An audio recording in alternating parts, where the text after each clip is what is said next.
hold on, I gotta move my mic. Okay, hi. How are we all doing?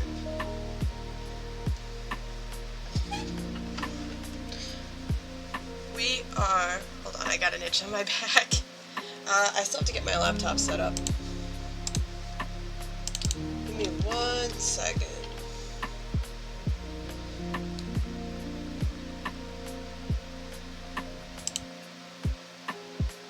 There we go. There we go. Alright, we are going to get back into our life.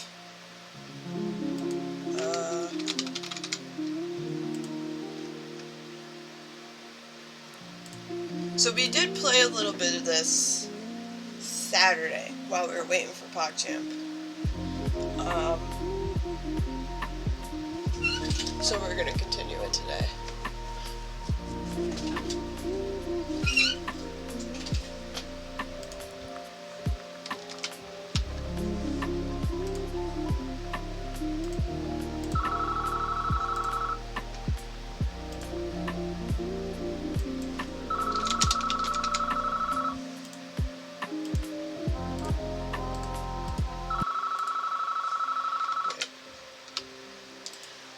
Before we get in, I want to check Pokemon real quick. Speaking of Pokemon, apparently we missed an Aracuda. I forgot I bought Pokeballs. So I have 15 Pokeballs. What is this? Oh yeah. Way to make me feel like the only girl in the world, like the only one to know if love, like the only one. Oh, knows your heart, only girl in the world. That's a good song. I haven't heard that song in forever. Catch a fish 100% heavier than average. Catch a fish 50% bigger than average.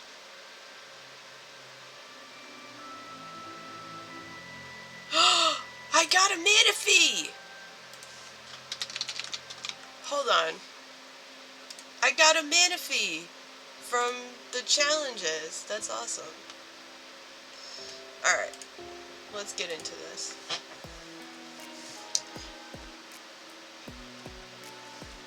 What? What do we do? Hi Kiwi, how are you? I'm good, Corinne, how are you? I'm doing alright.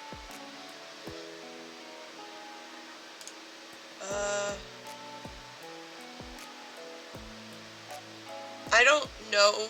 I don't really remember where I left off, but that's okay.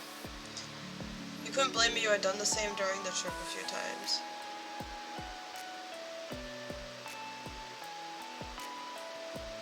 Oh, the longer the walk went on, the more Tamarac's gaze was pulled to the forest edge along the road instead of what was right in front of her. Her steps drifted unevenly. You couldn't blame her, you had done the same during the trip a few times. Ah, okay. We weren't the only one who noticed her focus. Okay. Okay. Hey, so it's kind of funny how both of you like the woods that much. It's the only nice place I've seen here so far. She said it in the plainest way possible, and the words still made Kui gasp hard enough to cough. Have you been places other than the forest? Yeah, lots. They're not good. I can't believe it. I think it's not that big a deal. I think Tamarac's probably right. The town's not gonna be better. Shouldn't try to make Tamarack change her mind on what she likes. Kui? Yeah, 100%. It's mean to say the words are the only good place, Tamarack. Look on the bright side, that's more forest for her and more neighborhood for you. That is true. You didn't say anything about that. I kind of want to say this. Kui shook off the shock Tamarac's statement hit him with. He turned his cheek to the front as he rolled his shoulder. He was winding up for a comeback. I guess I can give you one thing. There's a pretty special kind of fun that, in all my years of living here, you can only ever have out in these very woods, nowhere else. Really? What is it? He'd cast a reel and Tamarack was hooked on it. She instantly became invested in whatever mystery Kui had up his line. I'm not gonna tell you. What? Tamarack shrieked in a tone so high it scared away a bird who was minding its own business in the tree above. It was hook, line, and sinker. The beat of its wings fluttering through the air matched Quee's giggling. He brought a hand to his chin and leveled a mischievous glance at Tamarack. One day you'll understand. Probably. The ayas. That was really it. He closed up his lips, folded his arms, and settled into not explaining for the rest of the walk. Tamarack couldn't accept it or couldn't get the hint. She pestered him with the passion in her words, getting stronger every time she repeated them. Tell me, tell me, tell me, tell me the thing, tell me the special thing. Quee, tell me the special thing. It's too funny, that's not fair, Quee. We can figure it out for sure, Tamarack. You stayed out of that, please tell us. Sorry, Tamarack, you'll have to wait and see. You silently fumed. Get distracted by Aya? Never. Who wants to bet she never finds out, you tease? Come on, Quee, you've got to say more than that. I'm in an asshole kind of mood today. I feel like being an asshole today. So I'm very much leaning towards this. But I think I'm gonna go with this. He didn't. Okay, fine, I'm gonna be an ass then. No, Corinne! The conversation of Tamarack's attempts to squeeze Quee for information or comments on it, the snickers that escaped from Quee continued while you were headed towards your goal. Aren't you an asshole almost every day though? Yeah, but it's strong in me today. It's like I want to fuck with people. I want to be an asshole. Down that road some more, over a crosswalk, past the main street, taking a turn at the corner. That was when the widest building you'd seen so far came into view. There had been taller ones, because that one only had 2 floors, but there was a lot of those floors. North Acres Elementary School, the name made sense. You wondered exactly how many acres it was. Dozens of other kids were pouring out from a few different paths and mixing together under the front arches above the giant door. You tried to stand up straight, wanting to do things right. Then you went through the door together. Quee and Tamarack stayed even closer to you than on the walk there. Oh, excuse me. Inside was a long hall with different doors and a staircase on the side. It was shiny and dull, like it'd been cleaned so hard for so long it made everything even more worn down than normal. Poster boards with a bunch of paper sheets tacked on lined... Poster boards with a bunch of paper sheets tacked on lined the walls. Nobody was even looking at them. The messages they had might never have been read. Floors had a checkered tile pattern. Some of the kids around made sure to only walk on one of the colors and avoid the other. Yeah, that makes sense. And it was loud. There was too much sound from the crowds for the hall to hold. It echoed around, which made it even louder. This place was your school now. Quee tapped your shoulder and pointed with his other hand. You figured that was his way to say you had to keep going without having to yell so you could hear. 3 of you pressed past the other students, making sure you didn't get separated. Step by step, you climbed upwards and forwards. Quee waved a hand towards the right door when you'd reached the top. You'd arrived for the first day of class right on time. The little bit of cold you'd brought inside the school and the tip of your nose and over your cheeks had finally drifted off your face. It was nice and warm when you went into the room. Your brand new class, 5th grade room number 24, smelled like people hard at work, cut construction paper, crayons, glue, anything could be made with that. There were tons of leaves stuck to the different colored walls, climbing around the windows, hanging from shelves, and sneaking out from behind boards, where some of those things could be made. Kids sat together in close groups. The desks were pushed up to make bigger tables. There was just one chair by itself right at the front, or the back if the way in was the front door. Tamarack took in a loud breath of waxy air. Wow, I thought it was going to be ugly. Me too, but this is cool. It is ugly. Tamarack, why would you think that? It's good you were surprised, huh? This looks like my old kindergarten class. You said, so confused. This looks like kindergarten, you said, excited. Quietly amazed by how pretty all the decorations were. I mean, the decorations do look nice, at least the ones that I could see. It was okay, just a classroom. You frowned. It was worse than you had thought. I'm probably going to go with this one, because there's nothing really special about classrooms. Kui shrugged his backpack off to the floor. When it hit the ground, a puff of air came out the not totally zipped top. Nothing in the place caught his eye, in a good way or a bad one. It was like nothing around him existed. Kui just watched you and Tamarack look. He chuckled at the faces you both made. Classes looked the same for every room in every grade, every year. Oof. It wasn't that he couldn't see what you did, it was that he'd already seen it 110 times or more. Kui knew school as well as he knew everything else in Golden Grove. He kicked his backpack behind him to be up against the wall, never glancing down. There was already a bunch of other bags there, sat one by one along the far side of the room. They were almost completely hidden under a row of hooks that had coats and jackets and stuff cluttered over them in stacked piles. There were enough holders for all the layers people brought. Pretty lucky. This is your first time here, but you're only gonna have to do it once. We're gonna graduate and go to a different school next year. We'll all be new kids then. He talked while he pulled his arms out of the jacket you'd always seen him wear so far. He tossed it on the top of a rounded lump of other coats, with the hook somewhere below it all. Tamarack waited, watched, and then she tugged at the end of her scarf to undo the knot it was wrapped in. She talked too. Told you this place was weird and never changed. That made Kui pff at her. The sound was almost exactly like the noise his backpack made a minute ago. School is different than the entire town, Tamarack. Tamarack didn't say more words against that. She just got on her tiptoes to sling her untied scarf over Kui's jacket, building the mountain of stuff, the one little hook even higher. Kui shoved his bandana deep into one of his pockets and lifted up his other shoulder.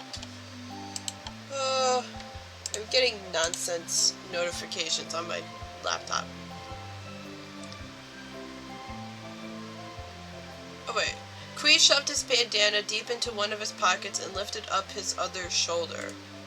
You're right that class is always the same. Seeing Kui without his fluffy jacket felt like seeing a lion without its mane. He folded his arms high across his chest and gazed upon what we were starting to get was his kingdom. He had all the pride of a lion even without the jacket. Though Kui acted like that was it for getting ready, he hadn't taken his gloves off. Was he gonna wear those to class? Tamarack held tight to the strap of her bag. It for sure wasn't going with the rest of the packs. That meant she was definitely already done with the putting your stuff away part of getting to school. Tamarack's overalls were the most over clothes she had once the scarf was off. No coat or a cool poncho or anything. The overalls were kind of short too. They didn't cover her whole legs. Her ankles had long socks and yellow rubber rain boots to keep them warm, but you had to wonder if she didn't feel cold the same way most people did. Yeah, I'll take my jacket off. Not having your jacket on made you feel different. You weren't coming or going anywhere anymore. You were really staying there in that place for a lot of hours. All you could do was find a hook pile to leave it behind on until later. Morning and welcome, students. You glanced over your shoulder. In the open doorway was another new person for you to have to know. Her braids did match a few of the kids there, but she wasn't going to be sitting in the desks with them. She was twice as tall as everybody else in the room. That had to be the teacher, Mrs. Murray. Soft brown eyes looked down over you and your neighbors while she tapped a finger against her speckled face. The pattern on her skin was almost like stars. If the sky was light at night and the stars were the darker part. Her rosy pink lips parted into a smile. She inclined her chin towards Kui. Nice to see you here, Mr. Kui-Lin. This will be a good year. Yeah. Kui stretched the word out as far as it could go, and at the same time he opened his arms wide. He turned his head away too. He had the kind of tone your mom would have when she had old work friends over and they'd ask if they could set her up on a blind date. Squeakily cheerful and not real. He was trying to be nice but wasn't trying that hard. Though when his eyes were rolling away, his gaze passed over you and got stuck there. The mischievous grin tugged the corners of his mouth as the sound of his voice went from off-key to chiming. Maybe. Mrs. Murray's pencil-pointy eyebrows lifted. She blinked one time and then her own smile grew. It was shared with you and Tamarack next. Hello, I'm your teacher, Mrs. Murray. Am I right to say that you're Tamarack Bauman and Corinne Angel? Yes, teacher, I'm Corinne. Nice to meet you, Mrs. Murray. I'm Corinne. I'm Tamarack Bauman. You choked. Raichu, hang on. You nodded, she'd guessed right. You just stared at the grown-up talking to you. Looked at the ground without a word. We're gonna do this one. I think I already have a Raichu. Yeah. Can we get butt to work?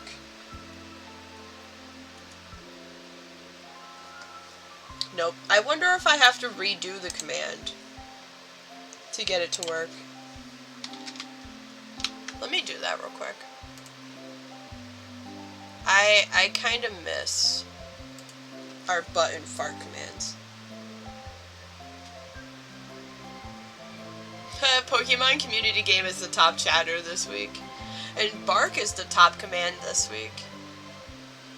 Bark, meow, and exclamation point quote are the top 3. And me, Pokemon, me, and Kiwi are the top 3 chatters. That's funny. Wait. It didn't combine Kiwi's messages. What the hell? It says Kiwi Doctor _NB and Kiwi Ding _NB are two different people. That's funny. That's actually really funny.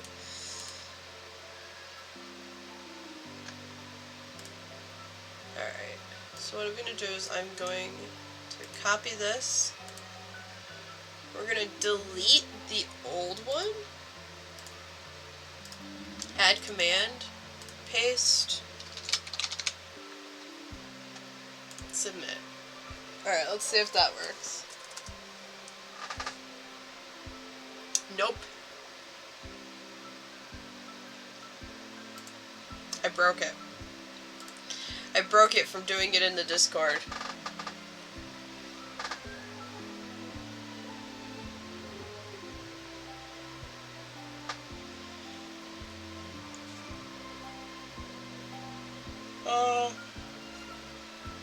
Tamarack bobbed her hands in the air and twisted in place to swing her bag so that it hung behind her back. I'm Tamarack. She followed that really short dance break by sticking a finger right in your face. That's Corinne, she's a kid. That is so great. You're a kid too, Tamarack! Outing me when you're also a kid? Goddamn. Mrs. Murray spoke sweetly in a way that was just nice. Wasn't surprised or relieved to find out the answer. She probably didn't need to ask to know who you were. Teachers knew a lot. If you'd be so kind, would you mind coming over to my desk over there in the far corner? I'd like to talk to you two before class begins. Okay.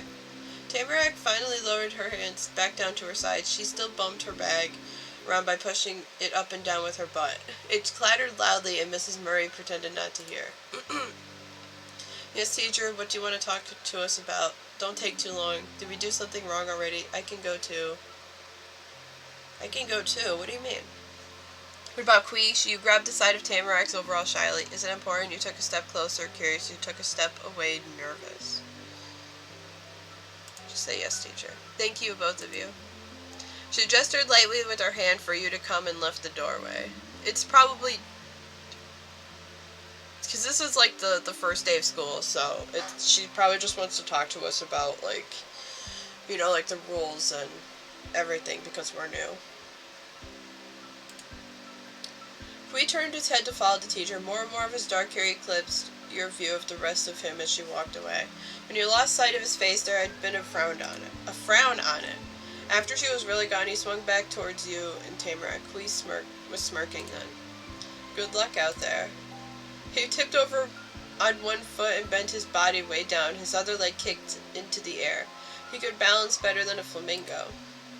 Kui slipped a hand under his jacket on the hook and also under Tamarack's scarf, which was still on top of it, and dug around in the fabric. He didn't come out empty-handed. He'd gotten a hold of his favorite notebook and a pencil. Kui slowly lifted his chest up and brought his one hovering foot down to earth again. The whole thing was graceful, but he followed it... I right-clicked. Followed it by wildly waving his notebook goodbye at you. And a paper fell out when he did it. Ah! Tamarack squealed, trying to talk but too fast. So none of it was real words. She reached her arms to Kui graspingly, like she could pick him up and plant him back where he dropped his thing. That didn't work either. He stepped away on light feet carefree and joined up with one of the groups at the desks. All raised their heads and waved when he arrived. He was gone and the teacher was waiting. Tamarack squinted her dark red eyes tightly. She directed her gaze towards you, because it wasn't like anyone else in the room could understand her. You gave her a look back. "Kui," you said with a smirk. "Kui," you said with a sigh. "Not again." "Scatterbrain," you said with a grin. "Scatterbrain," you said with a grimace. "Isn't he so funny? Isn't he so great?" You stared at Tamarack in disbelief over that guy. You shook your head with a frown. You snickered. Kui? Picked up the paper and peeked at what it said. You picked up the paper and put it in your pocket without looking. You left it on the ground. No, we're definitely going to pick it up, but I have to decide whether I want to look at it or not.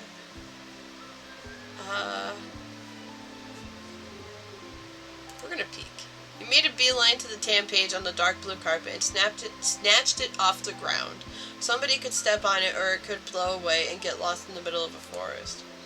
Putting it in your pocket, you read over the top slide and flipped it over to see the back. The list of food and other things. Maybe he was trying to remember stuff to get when he went to the store with his parents. You tucked it away in your pocket. That was taken care of. Tamarack pretended to be a jack-in-the-box like she did yesterday. This time it was by bending on her knees before bouncing straight. Her fluffy locks of hair shook around her round cheeks. "Come on, Corinne." She skipped off to the teacher's desk, all smiles. You caught up to her in no time and walked the rest of the way side by side. Oh, I cut notifications to get rid of. Hold on. Off in the corner on the other side of the room was the teacher's old dark brown desk. The very top, at least the very top of the wood was dark. The inner part was a lot lighter. You could see that from all the tiny cuts and scratches over the surface. It was as far away from the desks as it could be. You guess that was so she could have these kinds of talks without everybody else hearing the whole thing. Mrs. Murray didn't sit in the cool rolling chair that went behind the desk. She stayed in front and only leaned her back against the top edge. She got to talk to you and Tamarack gently because she didn't have to push her voice across a piece of furniture that separated students and teachers. "Appreciate you coming to this meeting. I wanted to let you know a little about today, what you can expect from your first day." "Why?" "This class is a unique arrangement of the students, but you're the only two who have never attended this school before. Everyone else is simply returning after a summer break. I'd like to introduce you during roll call later. I want all the other kids to know who you are." "Oh." Tamarack flicked at the buckles on her bag. They made a clicking sound when she hit them up and a thump when they landed back down. Her gaze moved around too. The meeting wasn't exciting anymore. "You were with Tamarack. That wasn't a big deal. Your teacher was definitely smart. That would help a lot. Thought you were ready for school, but you weren't sure anymore." Yeah, that's kind of how I felt when I read that. Having your own introduction made you feel special. It was going to be so awkward you knew it. You were just relieved it wasn't only you Tamarack was getting it too. Yeah. That would help, actually.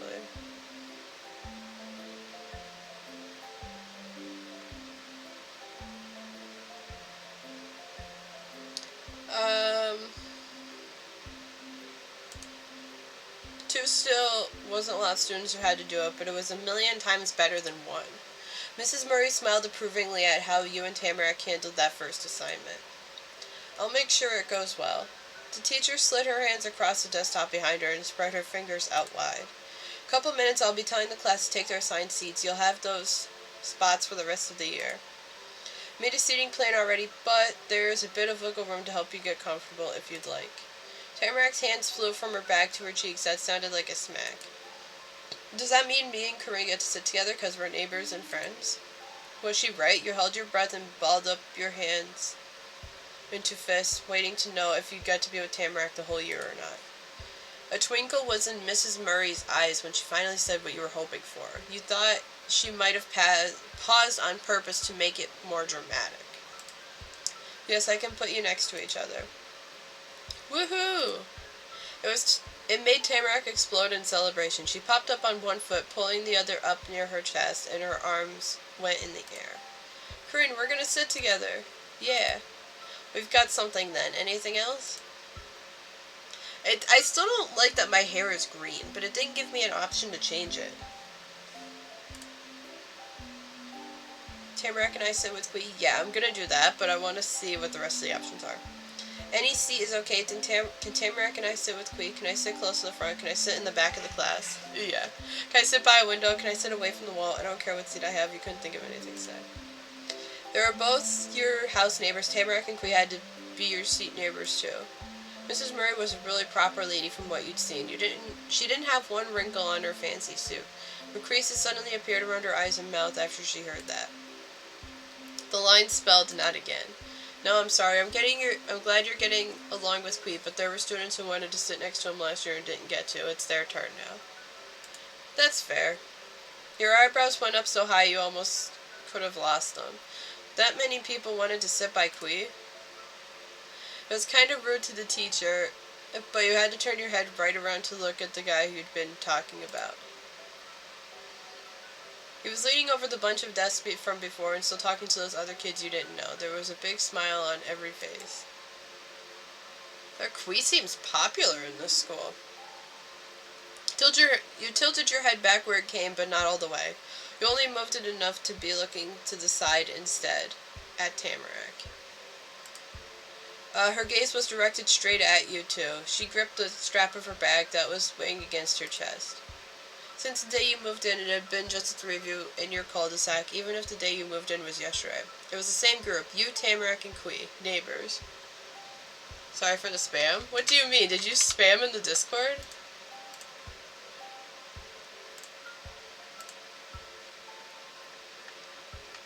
Ooh, more itch.io games, let's go. Are you kidding me? There's a game called Pineapple on Pizza? Also, you know what? You don't have to worry about that spam. I'm actually kind of glad about that.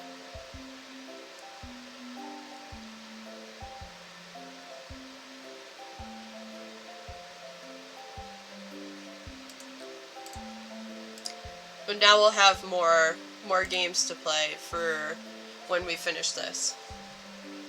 Which this may actually take us up to for like another couple of days, which will be good.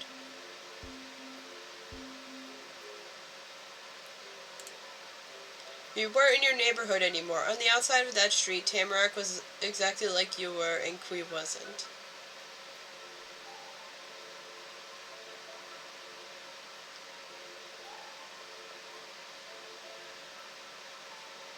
That doesn't make sense, but okay.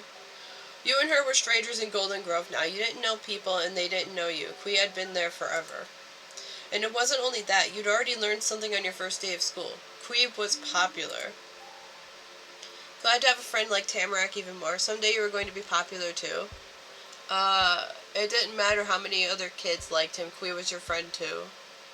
Yeah, I'll probably pick that. You weren't gonna let that change things. The three of you were still friends. That was too weird. Realizing that made you sad. Well, that was good for him. Wondered how you would fit in when you met everyone else. Yeah.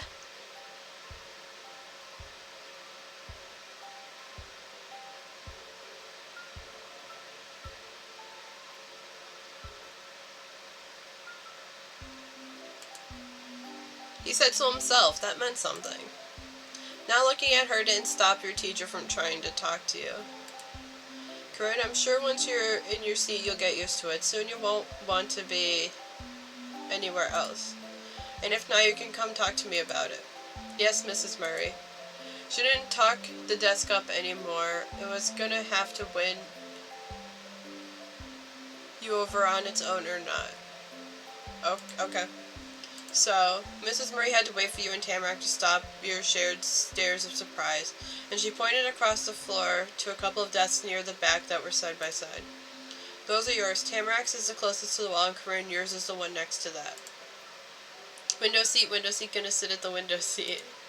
Tamarack happily sung herself a simple song about her brand new desk. Besides the roll call, there won't be any surprises. It will be a regular, easy first day of class. Thank you for having a chat with me. You can take your seats. Tamarack's cheeks inflated and she puts a smile between the two balls of air. Okay, let's go, Corinne. Bye. Teacher stayed resting up against her desk while you and Tamarack went towards your own seats. Tamarack sent quick, excited glances from the desk, then back to you over and over as you walked towards them. Chattered about how it was going to be so fun being right next to each other and all the things you could do during the year. Okay. I don't have that. Don't wait for stream to catch up. There we go. She beamed so bright it was like her sparkly golden hair made the sunshine that filled the room. A clap and a call came from where you just left. Attention students, class is starting, take your seats. Just like she said she would, Mrs. Murray was beginning the lesson. Right in front of your assigned group of desks when she said it, the red plastic chair Mrs. Murray had pointed out before was probably really old, but it was brand new to you. Pulled it out from the tables and gave sitting in it a try. Hard, cold, and slippery smooth, and the back part wasn't straight. It bent away from the bottom seat part. Felt like leaning against the top of a shiny slide on the playground. If you weren't paying attention, you might fall right off. Maybe that was the point. That was a way to keep kids focused. Tamarack was right there next to your left side, by the wall in the window just like she wanted. Past her, you could see the rustling treetops outside. With their golden fall leaves all bunched together, they kind of looked like Tamarack's puffy hair, but not as sparkly. She plopped her huge jingling pack on the desk. The actual bag barely fit, and she had to bundle up the strap on top so that it wasn't sneaking over into someone else's workspace. The tips of her rain boots were pressed against a dark blue carpet, and she tapped her heels together. It made the shoes squeak. She was excited for her own little place in the room. Corinne, we're gonna be right here for the rest of the year. Yeah, we're gonna sit here over 100 times. Tamarack patted her hands against the thick fabric of the bag and giggled in time with the hits. She stayed pretty busy making a beat. Glanced out at the room ahead of you, where the important boards and teacher were. Kui was there too, in the very first row of seats. It wasn't the same spot he'd been in before when you saw him talking to some people, but those other classmates he was sitting with were just as happy to have him there. He was hanging one of his arms across the top edge of his chair and was settled in so snugly he looked like a heavy blanket that had been thrown over it. He moved his head to the side to rest his cheek against his stretched-out shoulder. Kui somehow made himself sit even more relaxed. When that happened, he noticed you behind him. Kui firmly pressed down his eyebrows and pushed his mouth open a little. He wasn't there when you learned you and Tamarack would be together, and he wouldn't be there with you. Now he found out. Only looked that way long enough for him to notice that you had noticed his expression. Then your friend, house neighbor, and not seat neighbor lifted the corner of his mouth and sneakily waved the hand draped on the seat at you. Kui's deep brown eyes gaze darted over to Mrs. Murray, directing your attention to her. His eyes kept moving right into a dramatic roll that went all the way around. Wasn't hard to imagine him saying teachers, huh? Or something like that. For a minute you could picture what it would have been like if he had been right next to you. But he couldn't face you forever. It was class time and you were left staring at the tiny ponytail on the back of his head again. It was okay, you were close enough. Mrs. Murray patiently waited for people to get settled. Every seat had a kid in it, and final words were said before the room faded into a short silence. That's when things changed from you being just someone in some room to a student who had to listen to a lesson. Hello class, thank you all for being here today. Welcome to your first day of 5th grade. Sorry for spamming again. What do we got? What do we got?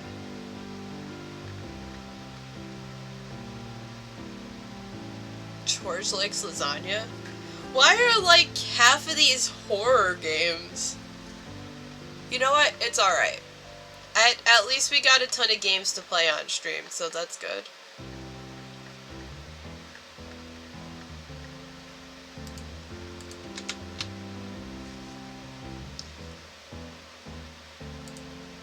She gave a round of applause. Normally the people sitting and watching were the ones who clapped for the person standing in the front, but you guessed Mrs. Murray did things differently.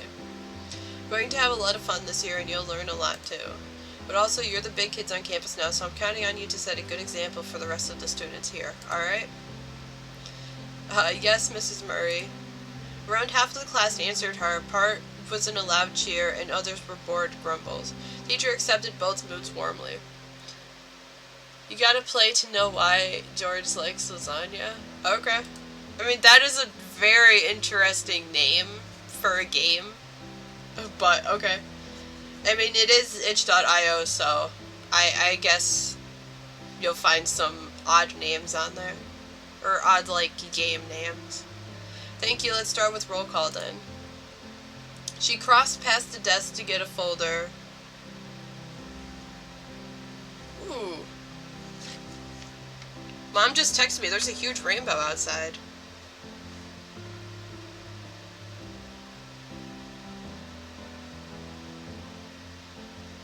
But I'm streaming! I can't go look at it. She crossed... Wait, did I finish this? Let's start with roll call then. Rainbutt? Oh my god, Kiwi. She crossed past the desk to get a folder off the little cute cubbies in the corner. She got that and left her stiff brown jacket behind.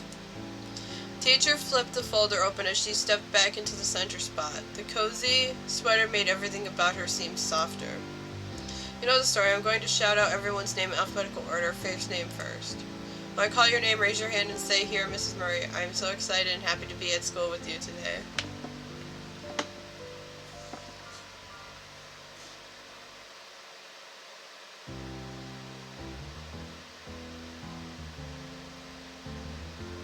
Oh, wow.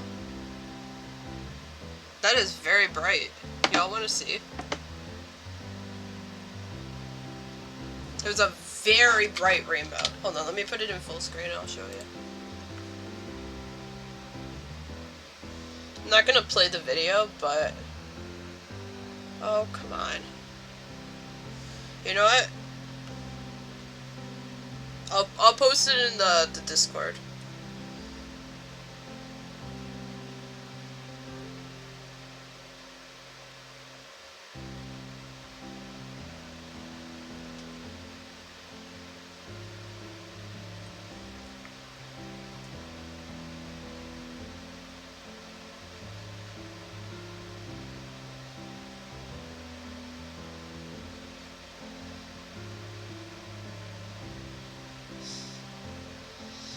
I'll post it in media.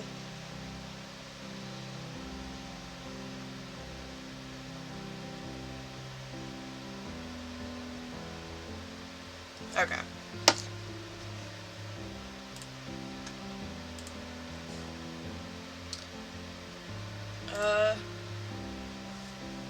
That time almost the whole class started to chatter. There were snickers shared between friends, whiny outcries of, "We can't do that," and somebody even booed. Okay, just here will work, and now I know you're listening. Her soft voice had a jovial kick. She had fun with her job. Let's begin. First name started with C. It probably wasn't going to take long for her to be calling you. That was kind of cool. You got to be at the front of that line and wouldn't have to wait forever. Mrs. Murray went through each of the 8 kids, and it just kept going from there. And then you were next. You knew not just because she was on your first name letter, but because her keen eyes were on you before she even said anything. Corinne Angel? Here, I'm here, Mrs. Murray. I'm not here, Mrs. Murray. Here, Mrs. Murray. I'm so excited and happy to be at school with you today. Yes, teacher, I'm here. You shakily raised your hand. Put your hand up without talking. You folded your arms and said nothing. You sunk lower in your chair and tried to pretend you didn't hear. Froze from the pressure. Let's just say here. Hushed words spread through the clusters of other kids. Before you'd announced yourself, they had no idea you were a person who existed in the world, and now they did. Teacher gave her approval with a nod. Sat up tall in your seat after a job well done. The roll call rolled on after your turn. Quilin? Mr. Quilin didn't really raise his hand, he just popped a thumbs up from his laid-back lean. Here, Mrs. Murray. That worked though, and your teacher moved on. Tamarack Bauman? Tamarack's arm shot up in record time. It had already been wound up and ready for that moment. I'm Tamarack, that's me. It wasn't exactly what she was supposed to say, but Tamarack got an A for effort. Mrs. Murray continued with the last of the names. Once every person in a stiff red seat had a turn to say they were there, Mrs. Murray gave you and Tamarack a real introduction to the class, the one she had warned you would be coming. It talked about how you just moved to town and what people were supposed to call you and everything. Mrs. Murray must have asked your mom and Tamarack's Omi and Opa to know all that. Appreciated that she went to all that work so the other kids would know you. That was the end of the not really teaching us anything except names part of class. Mrs. Murray took a paper in the folder out of the flap and moved it over to the other side. Please take out your pencils and notebooks now. We'll be going over our plans for the year and what will be expected of all my students. Mom had packed a fresh notebook with perfectly smooth pages that didn't have a single smudge for you to use. You had grabbed something to mark it up if you needed to. It was a plain old pencil, pencil with the cute eraser on the end, pencil with the cool eraser on the end, colored pencil, pen, gel pen, glitter pen, and crayon. Pencil with the cute eraser on the end. You gripped it tight in your right hand.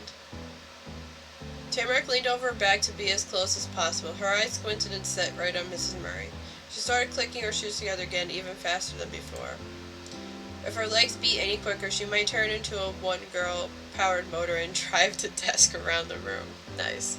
Also, I'm guessing she doesn't have a pencil, judging by her face and her reaction. Tamarack was definitely eager to get the information being told, but there wasn't a single piece of paper or pencil anywhere on her desk to take notes. Maybe she only had to listen to know. Over at the other group of tables, Quee's face was pressed against his right fist that he had propped up against the desk. Writing slowly lazy lines with his left hand in a plain spiral notebook. It wasn't his special one. That was your neighbors, and then there was you. Class was easy stuff and you went along with it. School was so simple you didn't need to even really think about it. You did your best to keep up as much as possible.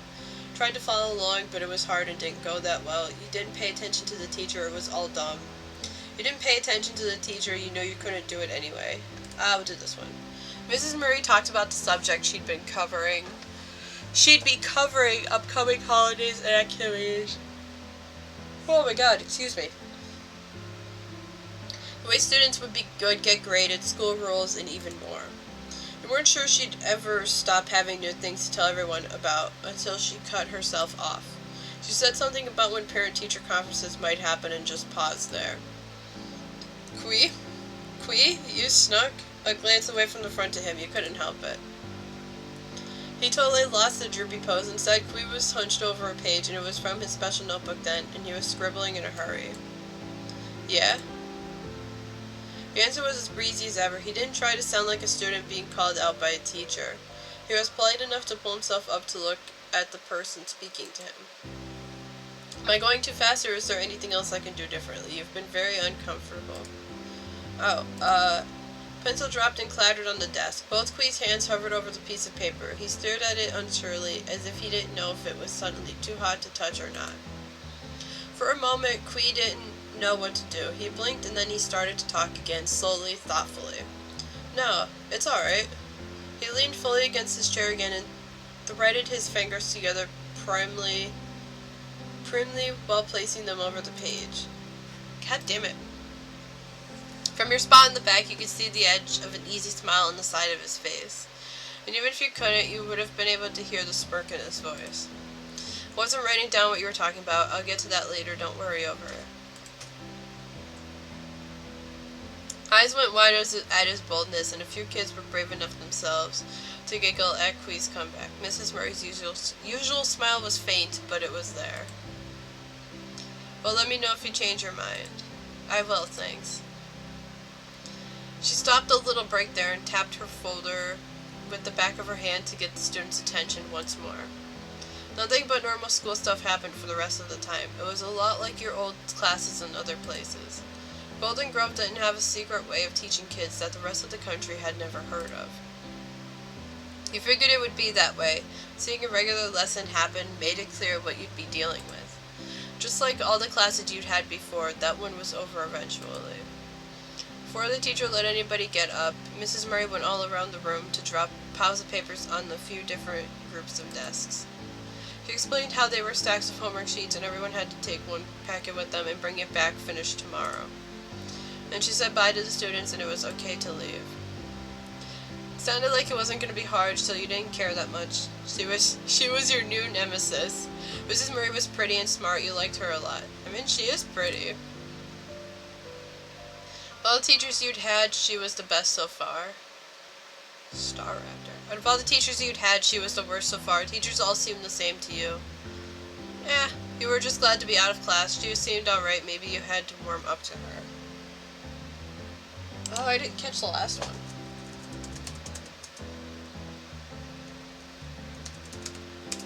Now let's do Meow.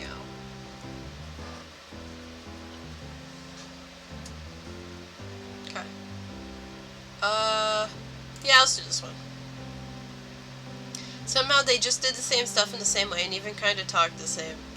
No. Not that similar.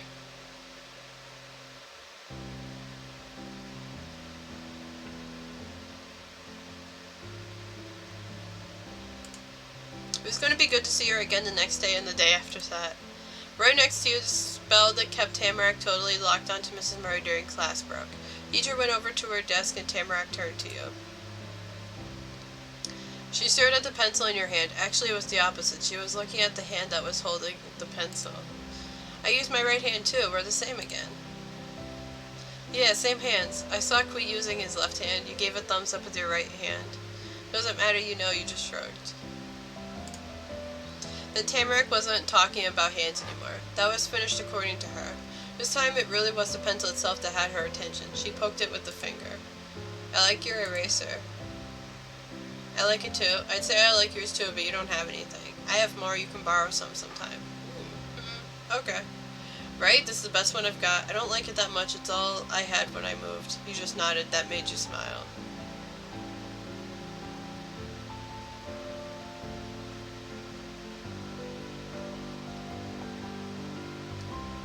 I mean, something like that would make me smile, though. I'll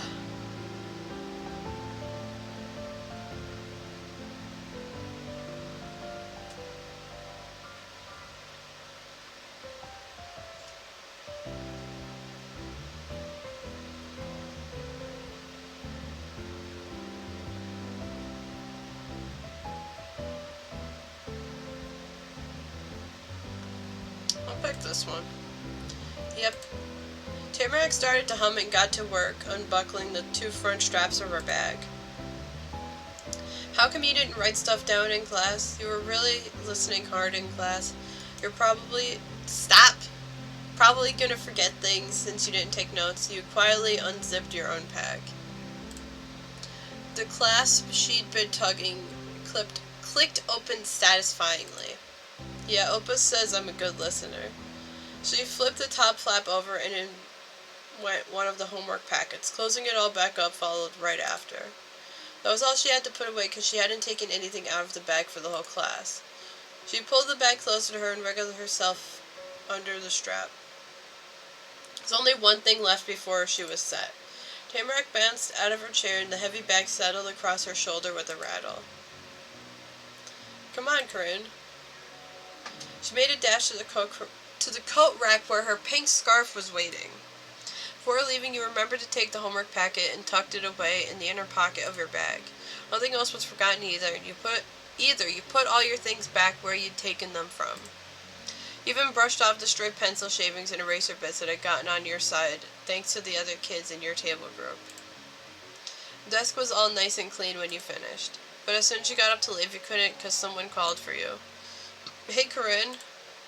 Checked behind you, and there was Kui coming up from the desk from the front of the class. He was waving with a piece of tan, brown-lined paper in his hand. Hiya, Kui. What's the paper for? Did you drop that? You wondered aloud. You glared unwelcomingly. You gave a wave. You watched him walk over. It's good you're here. I've got stuff to say. Though I guess I could have told you even if you had gone. We live in the same neighborhood. It sounded like even Kui struggled to wrap his head around the idea that the two of you were strangers about a decade now were people who were going to be seeing each other all the time. It was a soft crinkle as Kui tapped the edge of his special paper against his right palm again and again. Stopped being able to hear it when Kui started to ramble, as though he kept doing it. Okay, so this paper, here's what happened. talking to my mom and dad about it yesterday, back when it was still yesterday, and I realized something. He flapped both his arms out wide. Kui was acting as blown away as he must have been when he first learned the thing he was trying to explain. Tamarack finding my paper and sending it to you wasn't just some unexpected, unexplainable thing that we wondered about. It was sucky. What it was? Yes. Wait, what? Sending it to you wasn't just some unexpected, unexplainable thing that we wondered about. It was sucky. Trauma and emotion, Kui whipped his arms up and down in rapid gestures. He needed you to feel what he was feeling, which turned out to be what he imagined you had been feeling before. You got a paper airplane with the message that had your name and everything. That is excited. It had to mean something.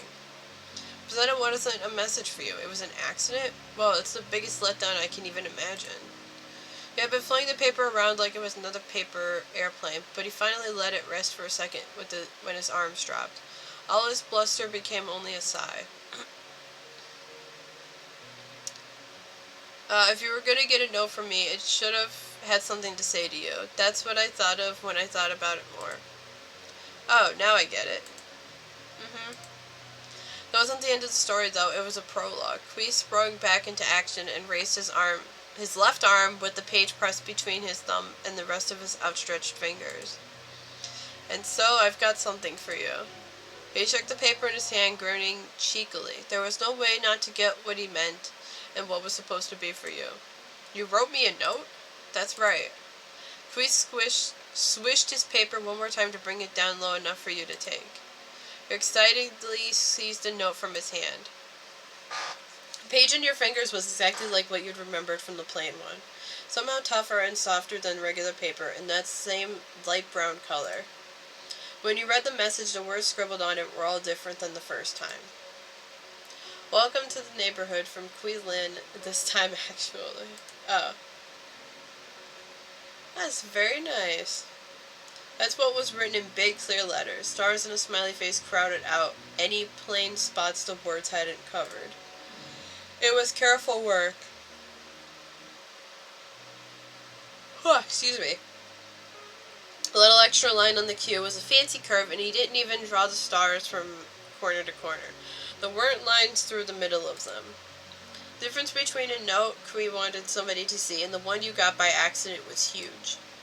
Some blurry thing came up past the top edge of the paper. You blinked, distracted, then squinted over the page to figure out what was going on in the room. Is Kiwi still sharing? Yeah. Super Smash Flash? Oh, hell yeah. I actually can't wait to try that.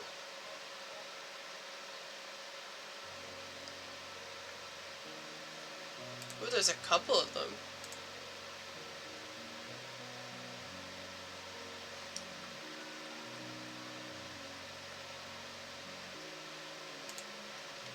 Okay. Back to the game.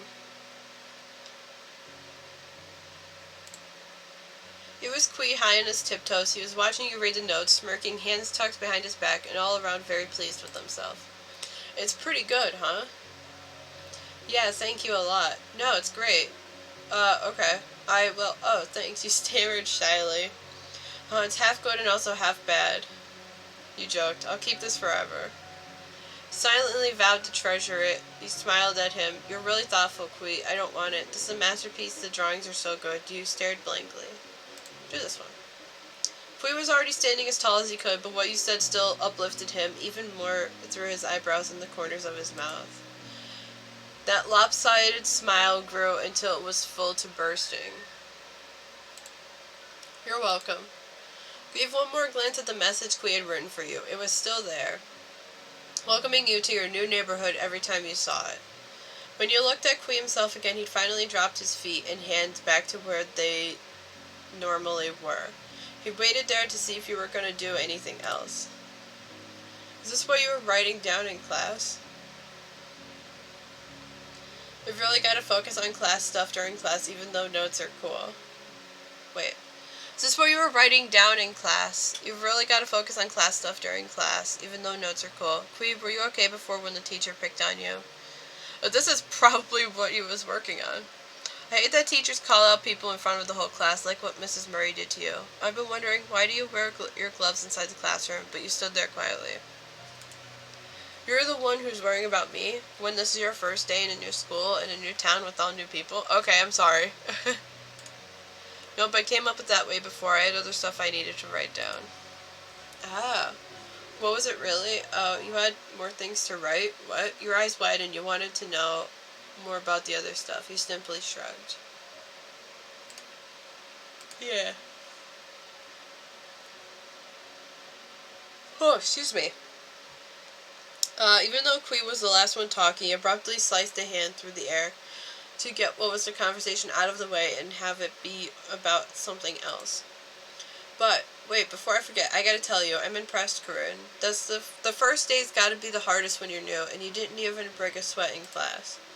His hands were on his hips in a commanding pose as he talked energetically. Nothing was held back. You didn't feel smaller next to his bright presence, and you don't think that's what he was trying to do. Kui was starting to know you better, and it was making him look at you differently. You could handle it. Thanks. What did you think would happen? You asked, confused. What did you think would happen? I'd die? You choked. I'm glad you were here. I've been to school before. It's no big deal. I did my best. You held up a... Stop right-clicking. Held up a confident okay sign. You pressed your mouth into a line, uninterested. I want to see what he's going to say to this. No, it could have been anything, but instead of anything, it was nothing. I'm going to leave it. Closed his eyes and snickered. While thinking of some kind of thought, he stretched and curled his fingers to feel out the way his gloves were fitting. I'm in an assholey mood today.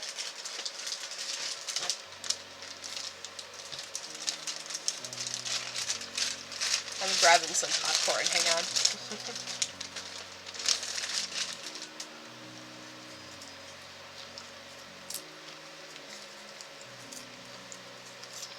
I'm probably going to end up finishing this popcorn tonight, if I'm being honest.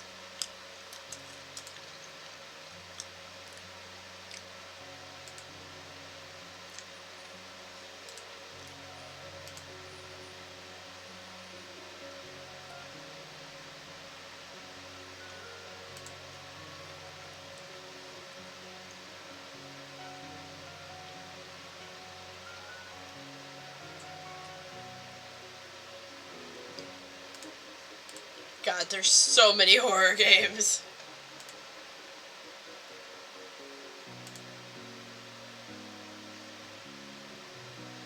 Oh, I hate that. The don't open your eyes picture? I hate that.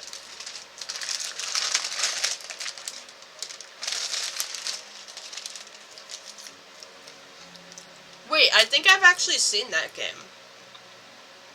I think Jack may have played that.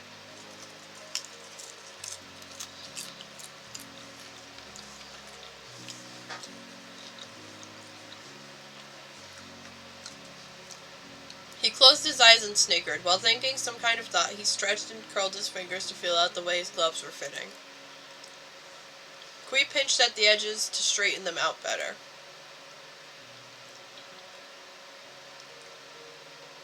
Anyway, you and Tamarack are in the back next to each other, huh? Mrs. Murray's smart, just sometimes too smart for me. I wanted to sit by you too, but she said no. It would have been smarter if you weren't all the way in the front. Wait, what did he say? Would have been smarter if you weren't all the way in the front. Kui, are you popular? So great that we're seat neighbors.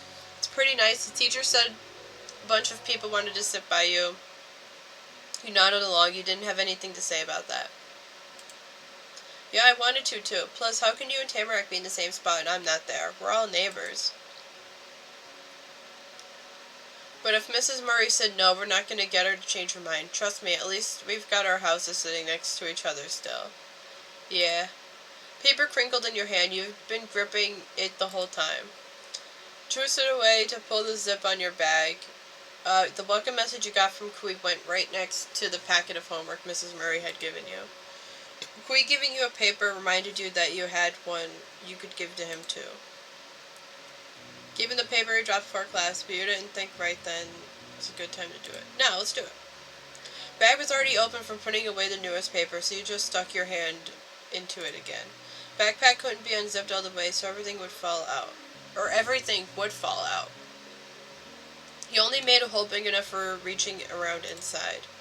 Luckily, the paper from Quee's special notebook wasn't anything like the homework from Mrs. Murray. You didn't have to look to know it. You could tell it just by touching. Minion.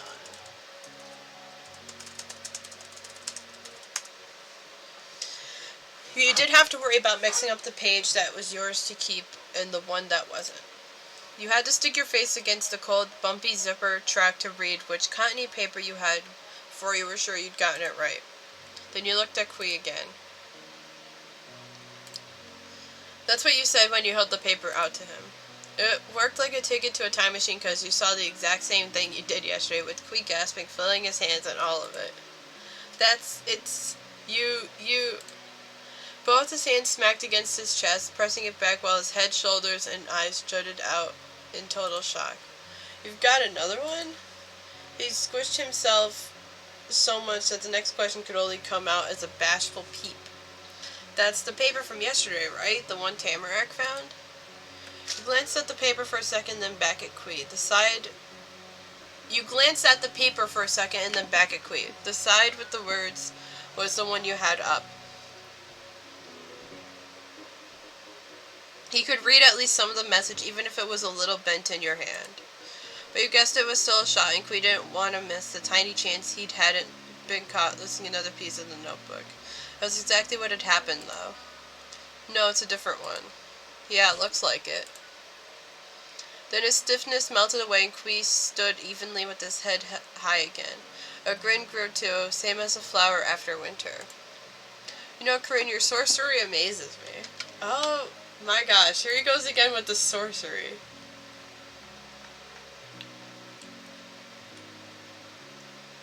Slender Gus? Also, thank you, Kiwi, for posting all of these games in itch.io. I appreciate it.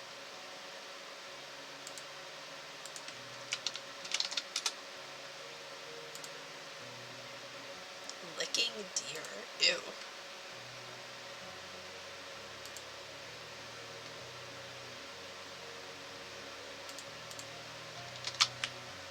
I cannot wait to dive in and play them all.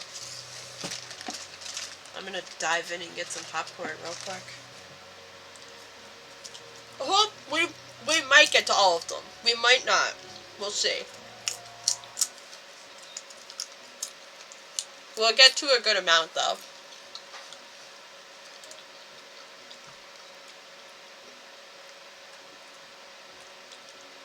You and him broke out into laughter together. If you really were a sorcerer, you'd do a lot more to make Quee lose his papers, but it was still a good joke.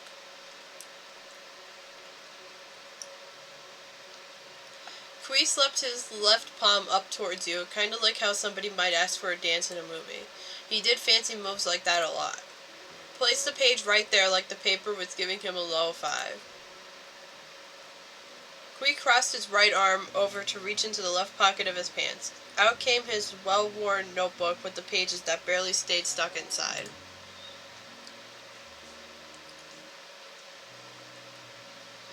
He flipped it open with his thumb and positioned the missing paper squarely on top of the rest of the set. He ran his now empty fingers over the tattooed sides of the book, pressing the corners and edges that had been sticking out mostly back into straight lines. Then Quee flexed his wrist to close the notebook, dropped it back in his pocket, and patted the side of his pants fondly. That's that. You did it. The page made it home. Quee didn't have anything else to say then. You could tell since he wasn't looking at you anymore. His gaze was on the move. You'd already seen everything there was to see in the class that looked like all the other classes. At least you thought so. But he did find something that needed his attention in his mind anyway. That's the last of them. I think you'll enjoy. Okay.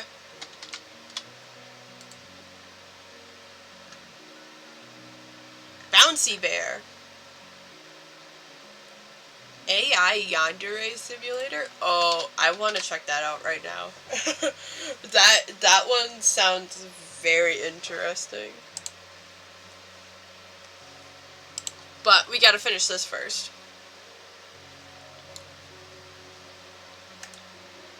Oh she hasn't left either.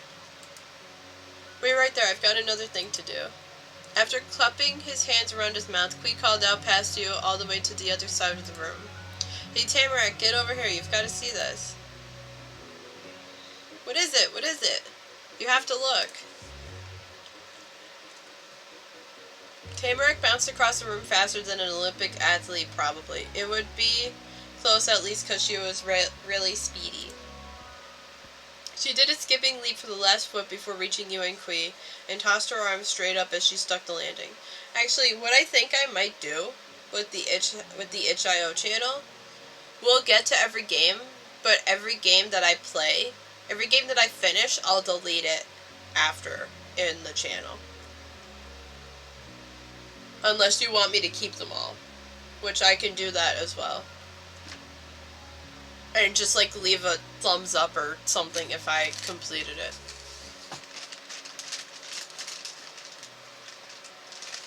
Also, I really need to get this popcorn bag open more.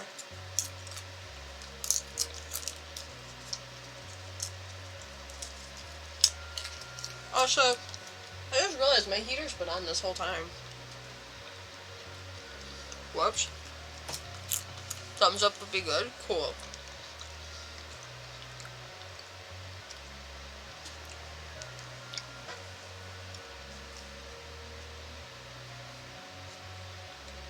That way other people could check and see which ones you finished. Yeah, that's true. I didn't even think of that. Okay.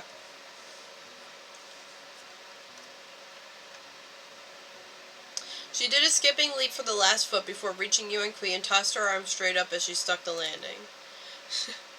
Tamarack has so much energy, it's amazing. The fringed strands of her pink scarf, which she had securely wrapped around her neck again, had flown up and almost tickled your nose. I'm here. Good, check it out. I have popcorn stuck in my throat. Kui waved urgently for her to come closer with one hand and reached in his right pocket with the other. That wasn't the side he kept the notebook in. He was going for something else. The two leaned in, having a one-on-one huddle. You weren't a part of it, but you could tell what he had by the little glimpse you could catch over his hunched shoulders and the sound of it. You'll love AI Yandere. It's quite fun. I'm actually kind of excited to check that one out.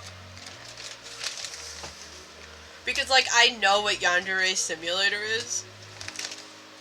That game has a lot of shit going on. So the AI will be quite interesting to play.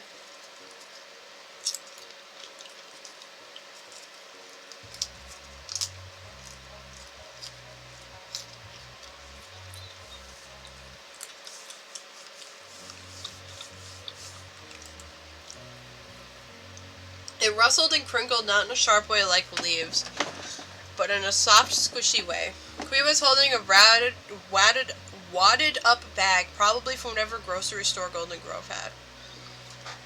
Do I know what I think we're gonna do? Every day, we'll play one day of our life, and then we'll go and play something else. So we'll see what time I think this day is almost over. Or maybe not, because we still have after school to go through. But we'll see how long we get through this day. We'll see what time it is, and then why does he look so angry?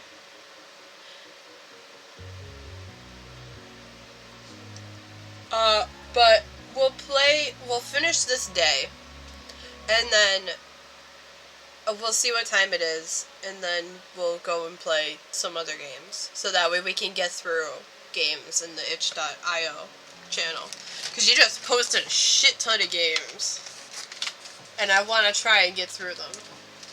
So we'll play a day a day of this, and then games go in itch.io or suggestions.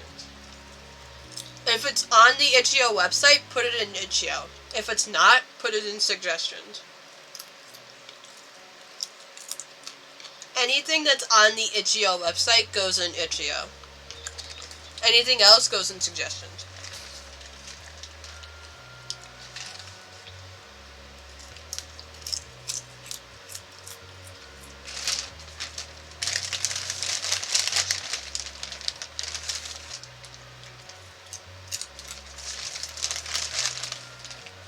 I'm having popcorn.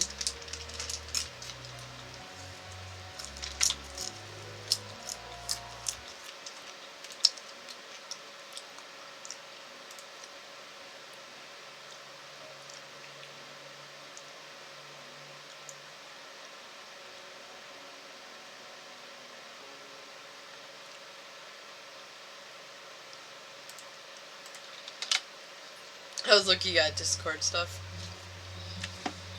Kui was holding a wadded up bag, probably from whatever grocery store Golden Grove had. He kept the bag tightly closed, gripping two sides of the top and keeping his fists pressed together. Then he suspiciously looked side to side. No one else would be allowed to see the treasures hidden inside. Tamarack did it too after him, either to double check or to not be left out. Maybe because she didn't want to miss what he might be spotting. Alright, this is it. Suspense pulled in your two neighbors. Tamarack bit the nail of her thumb and totally stopped breathing.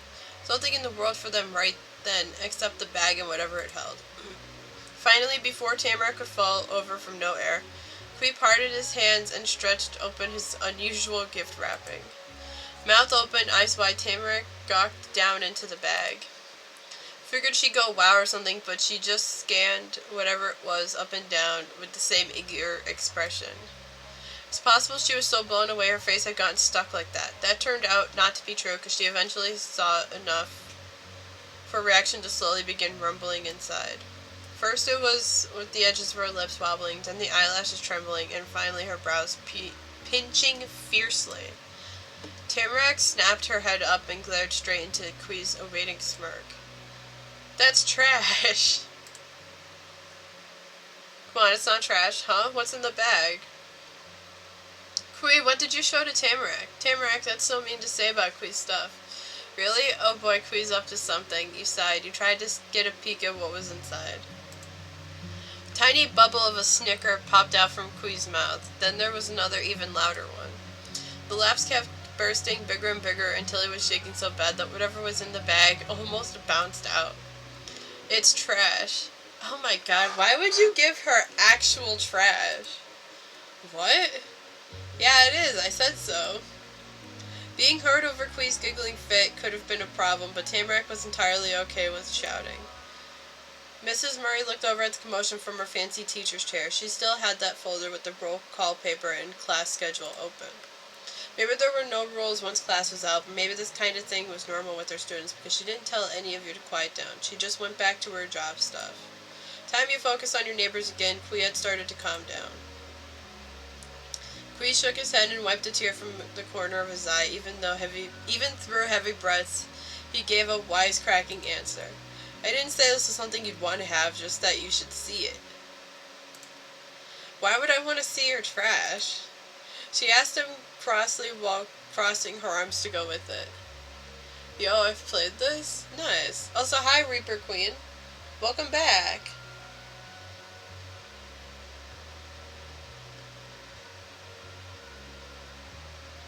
How are ya? But yes, this is my first playthrough of this game. This is the first day of school. It's the end of the first day of school. Dead but good. I can relate to that. I can kind of relate to that. She asked him crossly while crossing her arms to go with it. Kui gathered the handles into one hand and swung that arm up near his chest so the bag hung over his shoulders. If you read this, you're a cutie? Shh. Thank you.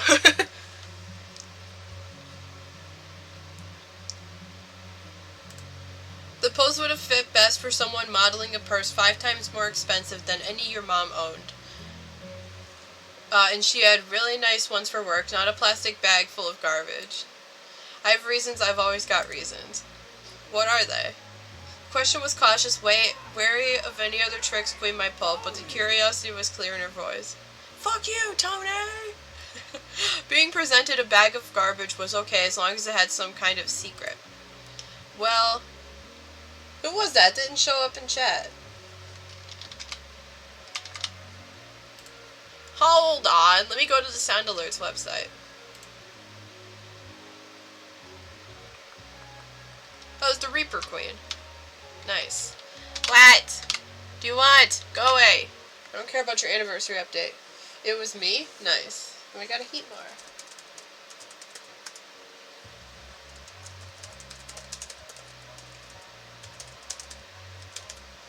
Wait for stream to catch up. Okay.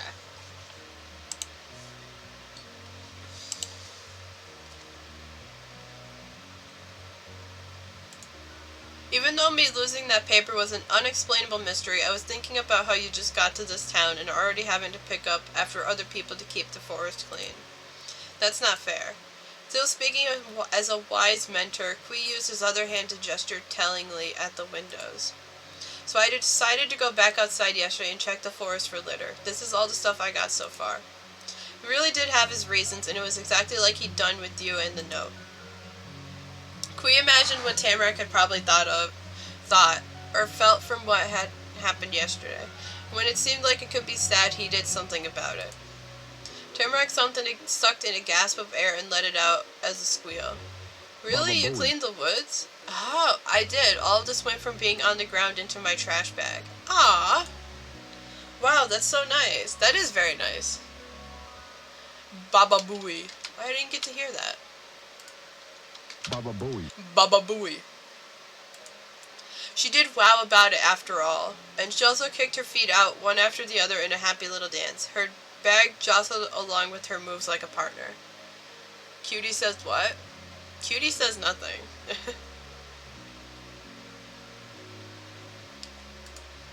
It was your good idea first. It was your good idea first. I don't know why I said that so rudely. That could have been humble, but he cocked his chin and grinned so pleased with himself that it wasn't really anymore. Tamarack was too giddy to care or notice. So you admit you're a cutie? No. I do not. Because I am not. Thanks, Kui. Yeah, thanks, Kui. Doesn't everyone pick up trash when they see it? That was funny and helpful. Good job.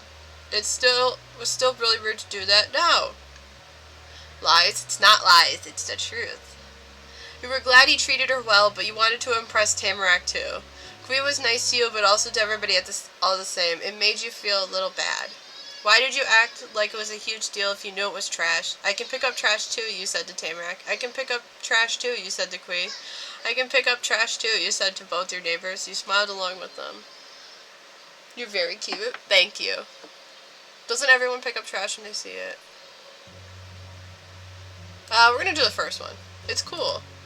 A little trio of you, Tamarack and Kui, stayed together, reunited over by the desks, while the room became more and more empty of anybody else. After a while, besides you three, there was only the teacher left in class. You got jebaited. I haven't heard this sound alert in a while. Holy crap.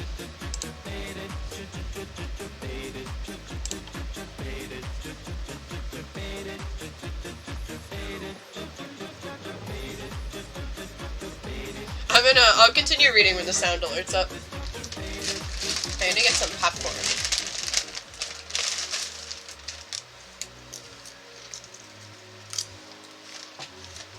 Also, I've got a huge bag of popcorn next to me.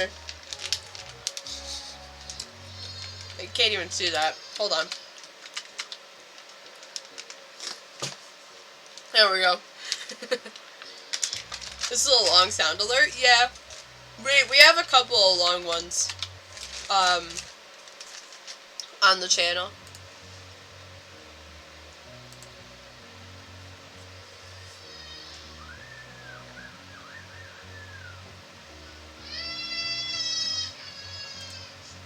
The baby's crying.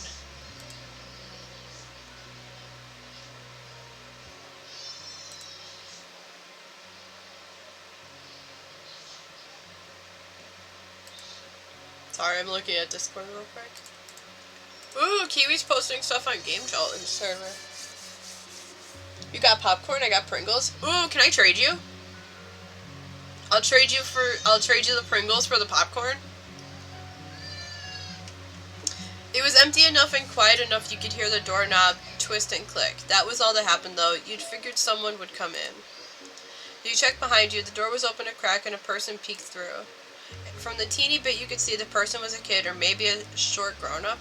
They were only half as tall as the door they were hiding behind. It definitely wasn't your mom coming to get you. Nah? Damn. Oh well. I hope you enjoy your Pringles then. Mrs. Murray was still flipping through a million papers, but she called out from her desk. It's okay, you can come in. Class is over. Then the door got shoved all the way open and bumped into the wall. After trying not to get noticed, being called out that way made whoever it was confident. Ooh, hello. Stood in the doorway and put their hands on their hips. The hair on their head was a helmet of sunshine, orange, shining and flaming out in rays everywhere. Person walked right in without looking at what they were seeing. It wasn't the way you or Tamara came into class, it was the way Kui had. The way someone who had been there before had. But this wasn't their classroom. None of the students you saw the whole day were this person.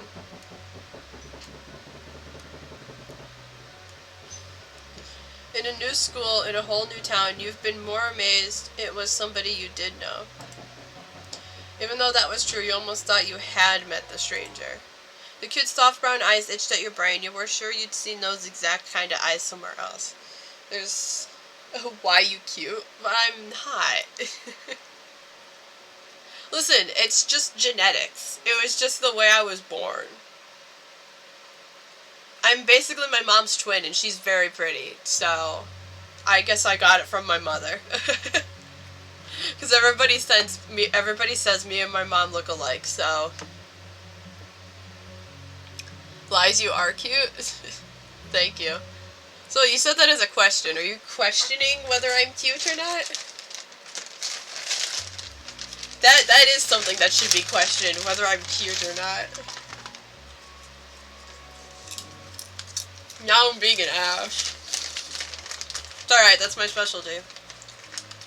Said that with anger? Yeah, you said it with anger and as a question, because there was a question mark.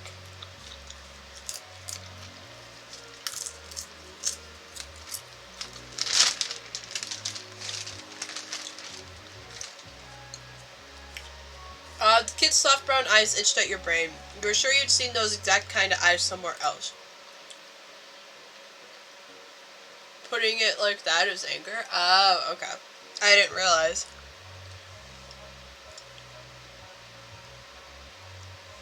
Especially hard to figure it out when their gaze wasn't aimed at you. It'd gone to the front where the teacher was. Oh, you remembered. Seeing the new kid and Mrs. Murray made you think of the matching card games you had to play in school when you were little. You just won by flipping over 4 identical chestnuts. Aya's excitement? Well, that's good. I'm glad you're excited. Person with eyes like Mrs. Murray ran to her past the counting carpet and behind the desk. They threw their arms around her legs in a hug, squeezing her knees together. Teacher gently brushed those sunbeam strands until the kid tilted her head back to smile up at Mrs. Murray with a toothy grin. Hi. It's Nightbot. I don't care about Nightbot. Hello, sir, 7th grade. Did you have a good first day? That's... Nightbot is cool. The one that we don't care about is Buttspot, which I don't think is active. It says that they're active.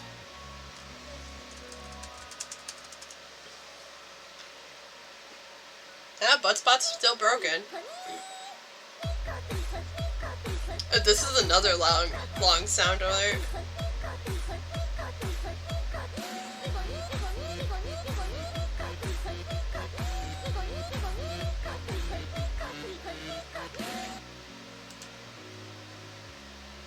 Darren! Sir 7th grader Darren or both gasped and let go before smiling even wider.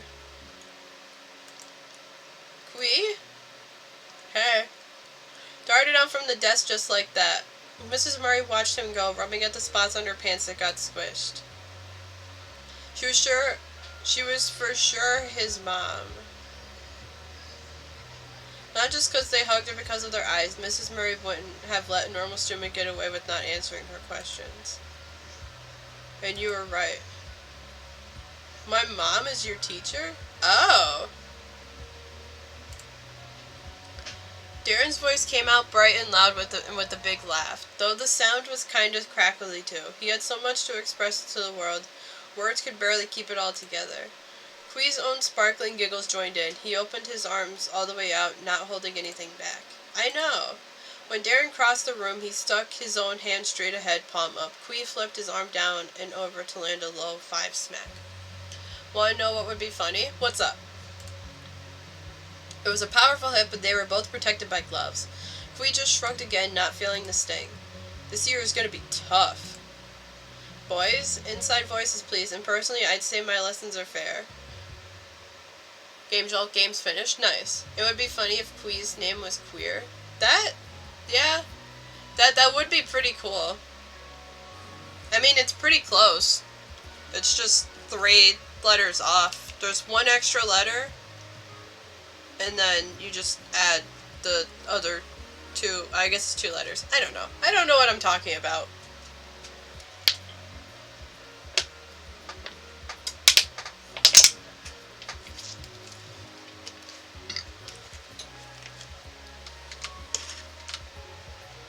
So wait, Kiwi, are the games on Game Jolt free as well?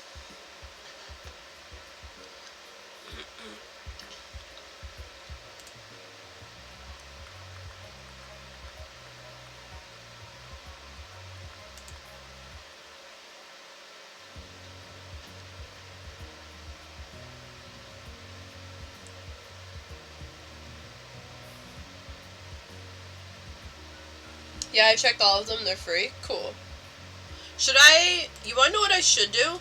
Should I make a separate channel for Steam games, a separate channel for Game Jolt games, and a separate channel for itch.io games?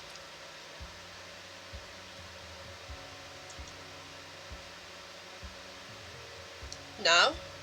Okay.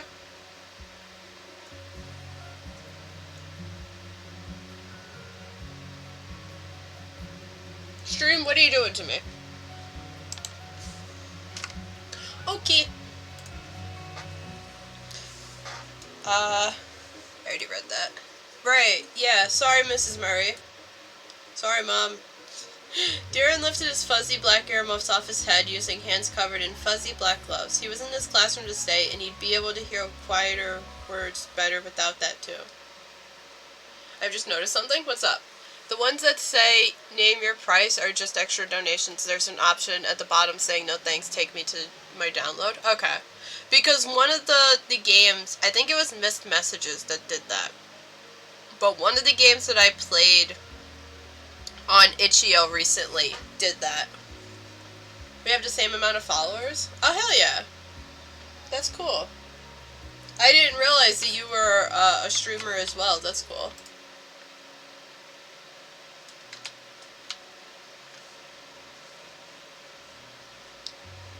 I already read that. For the first time, Darren noticed there were 2 more people in the room. That made his smile flatten. You'd expected you would see new kids today. Darren didn't think about that. He tried to figure out what to do or think or feel now that it had happened. Tamarack skipped saying who she was so she could jump right into Darren's face on her tiptoes. As far as kids went, Darren was as tall as Tamarack was short. I mean, yeah, he does look very tall.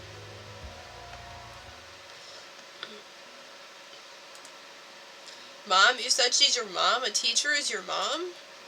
It didn't matter that Quee talked about Mrs. Murray having kids before you got there, or that a lot happened to show that Darren was definitely her son. Having the kid of a teacher in front of her was too unbelievable for Tamarack.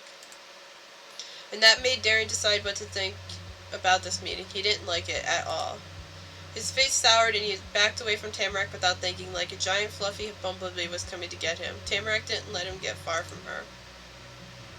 Tamarack thinks it's weird that teachers can have kids. Yeah, Tamarack, she's his mom. Tamarack, that's not really nice to say. It was funny to watch. You were uneasy, this wasn't good. Hey, leave him alone. Darren seemed kind of shy. She was just asking a question. Couldn't get why he had a problem. Tamarack was just talking to him. Yeah. This was probably it. All he had to do was say yeah. Don't follow Darren like that. Quee was totally serious with the idea. It wasn't a rule, it was a law. Tamarack listened to it better than if it came from an actual teacher. Oh. Tamarack deflated to stand like normal again and stopped scurrying towards Darren. Can't speak.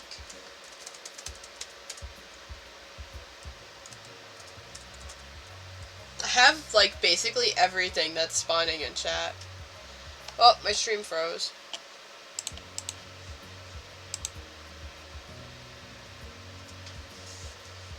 I'm just gonna say that it's caught up. Yeah, there we go. He still didn't stop staring at her. Darren was too afraid of what she might do next to look away. The whole thing made Quee sigh. It was an accident, though, because he sucked in another breath super fast after. Cutie says what? I say nothing.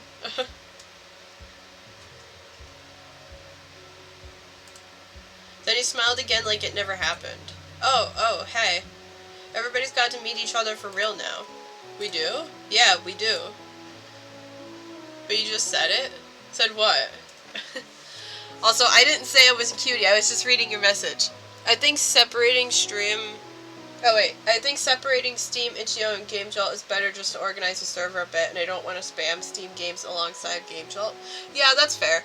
I'll work on that after stream tonight. I'll make a suggestions category, and whatever websites you can get games off of, I'll just keep adding them.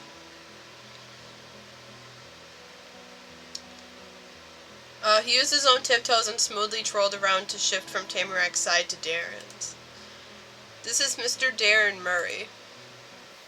Kui hooked an arm around Darren's stiff shoulders. The warm embrace got Darren all soft. He melted over Kui and their heads bumped together. The two were as close as could be. He's my friend, and 12. 2 years older than us. Kui proudly put up a peace sign that proudly just meant 2. Remember that road right out from our cul-de-sac? Darren lives there. His house is the yellow one with the dark brown fence. We're almost neighbors. That's how we know each other. There's another game similar to this? Yeah. Isn't it the... I can never remember the name of them. Suggestions could just have, like, stream overlays for sound suggestions and then have Itch.io, Steam, and GameJolt separated. Yeah, that's probably a good idea.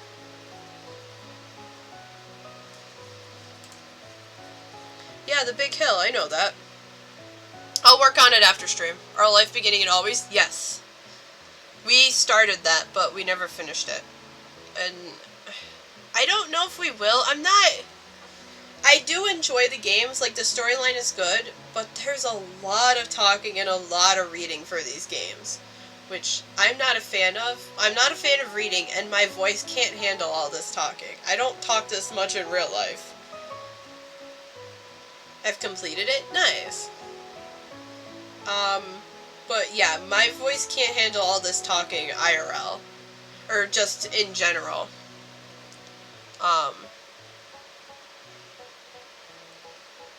It's fun. Yeah. The stories are cool, but I like games where I actually get to, like, move around and do shit. You don't get to move around and do shit during these games. It's all just reading. I prefer FPS games? Nice. I like RPGs. I think RPGs would probably be my favorite category of games. You'd pass a lot of homes on your way to school. You guessed people had to live in them, but you always figured you would meet a person before seeing where they lived. It was kind of weird thinking you'd gone by his place before you ever knew who Mr. Darren Murray was. Same. Nice. Kui tilted his face so he was nose to nose with the boy down the street. That's what I've got to tell you. These are my new neighbors. What, both of them? I thought only one kid was coming. Poor kid was more confused than ever. Tamara could shock people even when she didn't try to. There's some RPG games in the GameJolt / Itch.io, but mostly horror. Sorry. It's okay.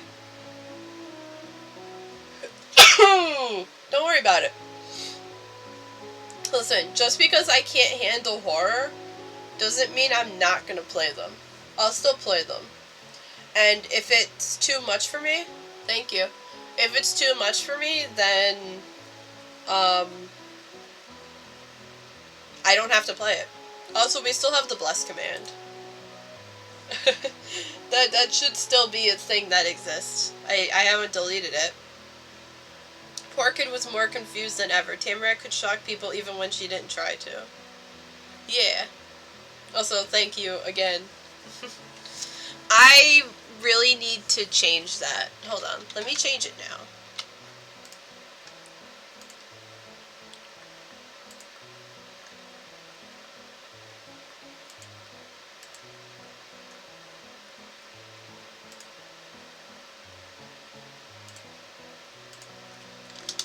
We'll do... Chat has blessed Corinne count times. There we go. 27 times? Jesus. Listen, I have allergies. I sneeze a lot. Yay, the count didn't reset. Let's go.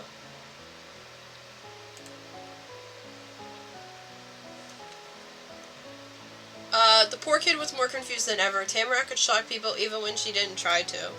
Kui came to the rescue. His arm slid off Darren's shoulders to pat him soothingly on the back instead. Both of them. Kui used his other hand to nudge a finger towards the girl of many surprises.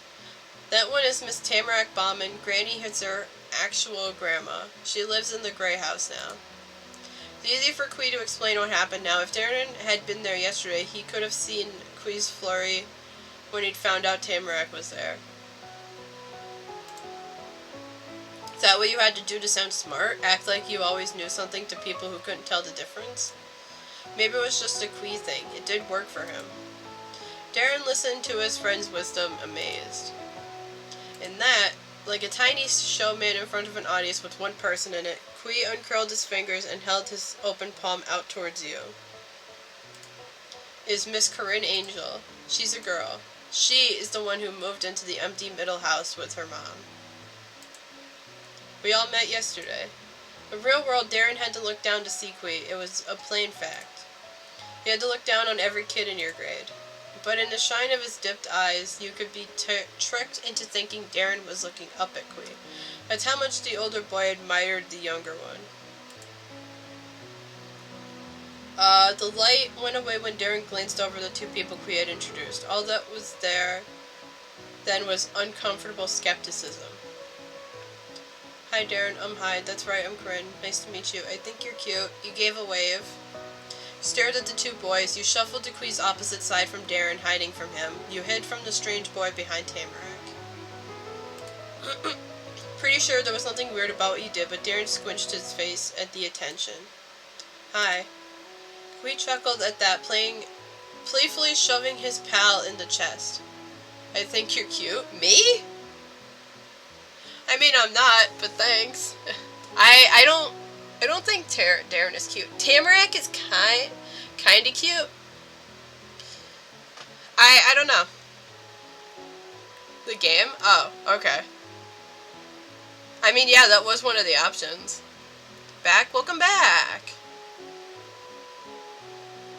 But yes, that was one of the options. Tamarack flapped a hand fast in a wave. It beat like the buzzing wing of a bee. She kept being like that around Darren, but you didn't think it was on purpose. Hi, Darren. His features stayed squished. The awkward way Darren was with people still didn't get Tamarack to back down or even slow down. She had thoughts that needed to be said. I'm not calling you cute. You're not that cute. Thanks. I mean, you're true. You're right. You don't have to joke about that. You're right. Sorry, stepdad was being stupid and forgot to lock the shed, and my mom sent me out to lock it. Oh, that sucks.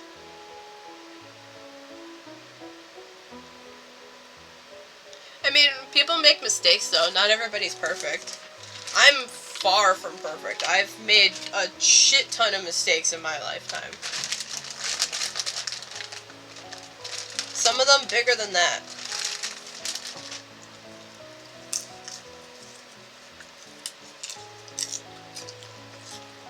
Flies, they are absolutely adorable. I mean, yeah.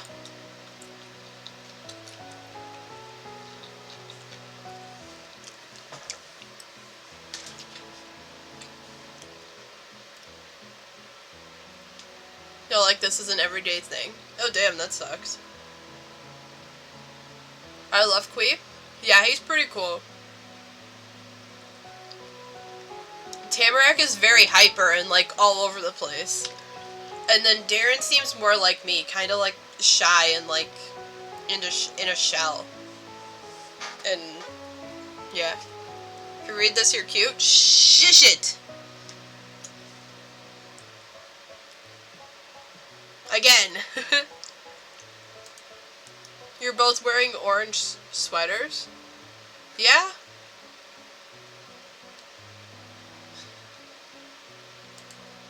Yes, everyone in chat is cute. I don't care what anyone says. Tamarack stopped her fluttering by clasping her hands together over this important revelation. Darren curled his fingers too, gripping tight around the earmuffs he was still holding. She hadn't said it teasingly, not even the silly kind of teasing Quee did, but he was bothered by it for some reason. Yeah, we both like orange. It's a short answer and a very serious one.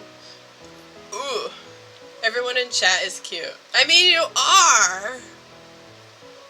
Shush. Do you want me to add that as a quote? Ooh, why is the quality so shit?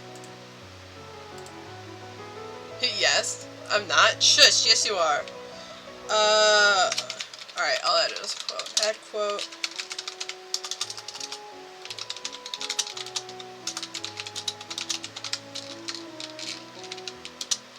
Oh, I don't want two quotation marks. I'm absolutely hideous? No, that's me. Self-positivity is amazing? Hell yeah. Trans femme, but as a dude, I'm ugly as fuck. I don't know about that. That's cool, though. I am not transgender. I was born a female, and I am, a lesbian. So that's pretty cool. Everyone in chat is cute. Space, today is 05/01/2023. I'm a lesbian too? Yay! Hell yeah. Cool? Yeah. And then we'll do our life. There's the game.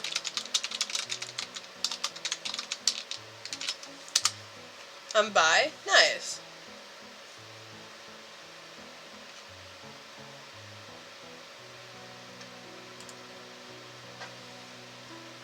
The whole time Darren hadn't said one word in response to Tamarack until now. Not when she asked about his mom or said hi. Talking about same-colored clothes, though, couldn't be ignored. Orange is good. One of the top colors. Nice. Yeah, I'm bi myself. I'm bi myself as well. So, that's cool. Quee cut into whatever was going on, nodding wisely. But do you know what my favorite color is? No. I remember being bi, I stopped being one because guys were assholes. Yes!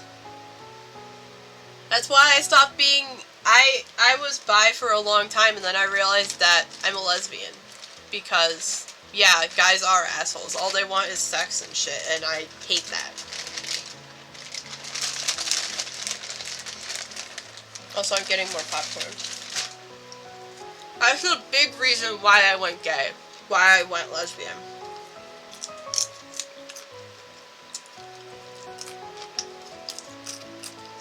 Because most men are assholes. How would I know that?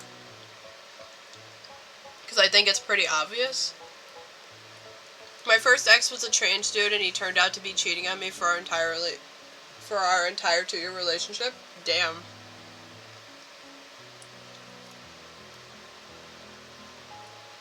The first guy that I dated was not trans, but I found out.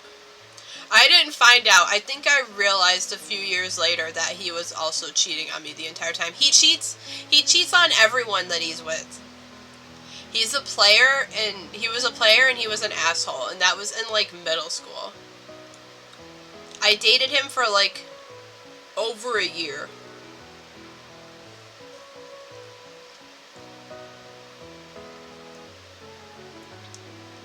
My first boyfriend dumped me because he was embarrassed to be with me. My second boyfriend was a jerk, and the third cheated on me. My first boyfriend ever spread rumors in the school that he got me pregnant. And I broke up with him because of it. And I was like what, 13, 14 at the time? I was in 7th grade when it happened. Denschwars. Let's do meow. We'll wait for stream to catch up. Oh, it fucking froze again. You know what? I don't give a shit. My second and third boyfriend just weren't ready for a relationship. My second boyfriend, he was an asshole, but he was a good asshole, if that makes sense.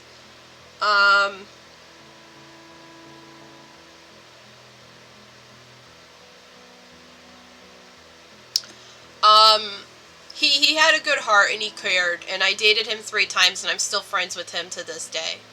The first time we broke up was because we lost contact over the summer and it just kind of happened.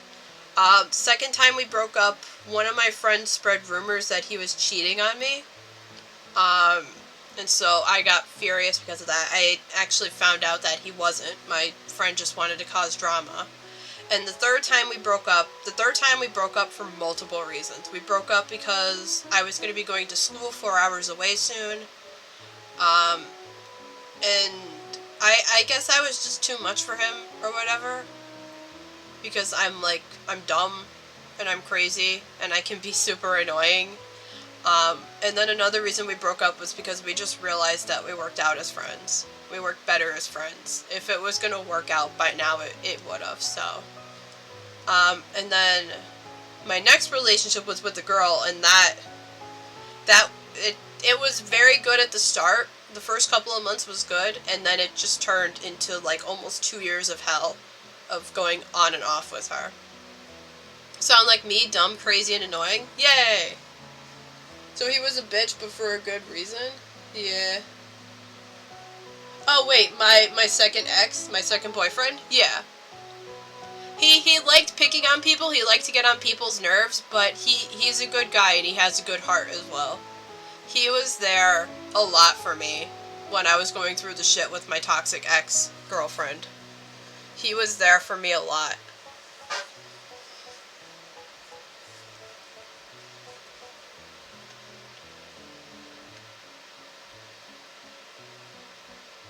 Oh shit, yeah.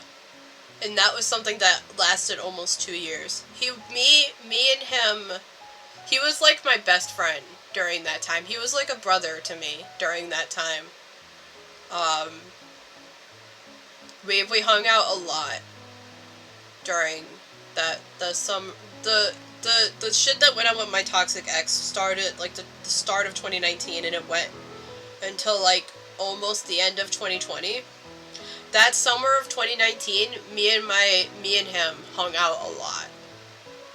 Crushing on someone that isn't even ready for a relationship? Nice, I think. I'm waiting to transition before I date again. I don't know if I'm ever gonna date again. I'm not looking. I met a girl when I was in college that I'm waiting for, but I don't think I'll ever get to be with her because we barely talk. And I'm not planning on being in a relationship with anyone anytime soon, so I guess I'll be single forever. And you know what? That's okay. I'm probably better off being alone anyways. I don't have to worry about getting hurt again. So I think it's pretty obvious. For the second time he gestured over at Tamarack, but not just any part of her. Kui pointed toward her mop of sparkly hair. It's golden, that's the best color there is. Oh. Same? Nice. It was cool to learn Kui's favorite color. You didn't care that much and weren't paying a lot of attention. Tamarack's hair wasn't that nice. Kui was right. Tamarack had nice hair, whether it was gold or not. Good thing he said so. Knowing your friend's favorite color was important. No, it's not. I don't think it's important. Gold was his favorite color. That was exactly like Kui. We're gonna go with this one. You were getting to know each other. Last person I had a crush on was my best friend, but she isn't ready for a relationship. That's fair. I feel like I'm ready for a relationship, but I don't know. I just have to wait for the right person. Ooh. My favorite colors are purple, pink, red, yellow, and orange. Hey, it's almost all of the colors of the rainbow. That's cool. Yeah. That's a lot of favorites. It's probably about half the colors there are, but alright. Wait, and also, every color Corinne likes is my favorite too. Tamarack had good opinions on colors. Well, alright, Tamarack, guess what? Your favorite colors are some of my favorite colors are already your favorite colors. So, because I like purple and yellow. My favorite colors are blood and the trans flag. Ooh, nice. I like that. Mine's purple and yellow. Tamarack had good opinions on colors. That was going too far. Your favorites were yours. Sharing favorites was an amazing idea. Tamarack was so sweet. She'd appreciate you no matter what. Of course, Tamarack wouldn't be able to pick one favorite. Now you knew what both of them liked. You were glad she said that. Knowing your friend's favorite colors was important. That was perfect. Compared to Tamarack shouting, Darren responded with a peep. He still didn't want to talk to her, but misunderstandings about color ranking couldn't be made either. Red is my real favorite. Orange still is cool. Orange is a very cool color. My favorite colors are purple, yellow, black, white, blue, and pink. Nice. Bing, bing, bong. I love that sound alert. At that point, everybody had talked about colors they liked except for you. I've got a favorite color too. I've got favorite colors too. I do. I have two favorite colors. You're supposed to have only one favorite color. I have that. I don't. I've got favorite colors too. You can't pick only one. Listen to my favorite too. Listen to my favorites too. You didn't think any color was better than any other. Every color was great to you. Colors are just colors. There aren't better ones or worse ones. I like all colors. You had a color you thought was best too. You had colors you thought were best too. Yeah? What are they? Red, orange, yellow, green, blue, purple, pink, yellow, and purple. And that's it. Yeah, me too.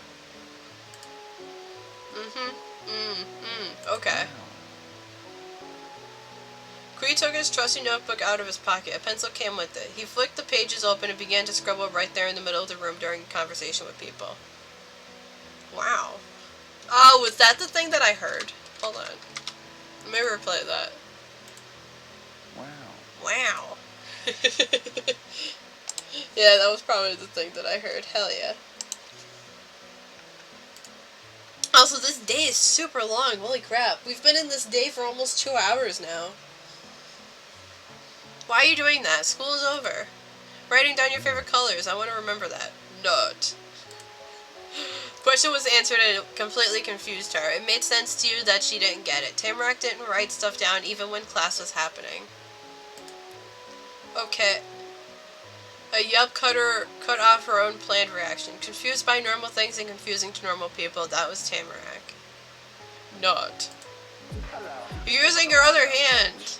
Bing, bing, bing, bing, bing, bong. The left one? Yep, that's my good hand. Wow. Wait, I didn't know Bing Bong was in random sound. I mean, I'm not going to remove it because I don't care, but... Oh, you know what? I think I have all of the main ones. These nuts. Ha, I got them. Nice.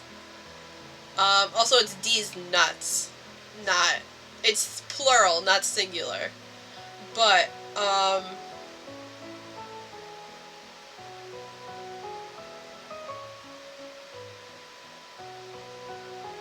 Oh. It's from your entire sound selection?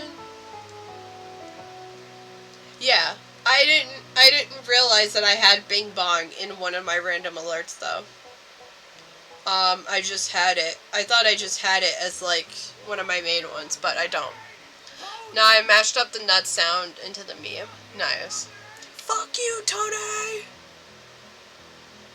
I know this random sound. Nice. I love the random sounds. The fucking goose. Tamarack ran out of words to blurt out, and Darren didn't want to do anything on his own, and not with you either. It had to be Quee. The three of you waited there as the scritchy, scratchy sound of Quee's writing went on. The more letters Quee added to his notebook, the more his friend shifted uncomfortably. Hey, Autumn, you're coming to my house today, right? Yeah, I am. That was the third quick and direct answer Quee gave while busy with his task, but it had a big impact on Darren. He smiled relieved. The promise made up for all the stuff Darren hadn't enjoyed since he walked into the classroom and had two new people become a little part of his life. Shorty says what? I don't know. Well, so how'd you know I was short?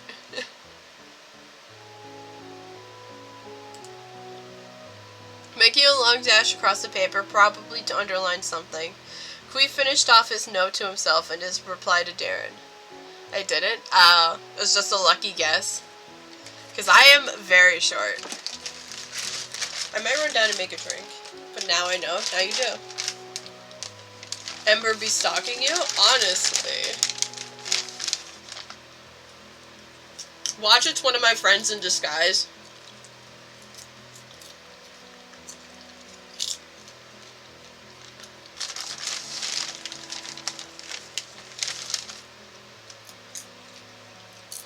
I'm having a problem. I don't even know where they live. That's fair.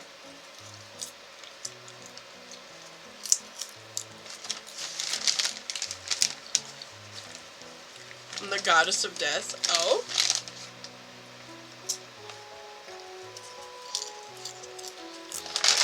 I mean, that would make sense because you have Reaper in your name. And Queen, so... She lives in the UK. Yeah, 100%.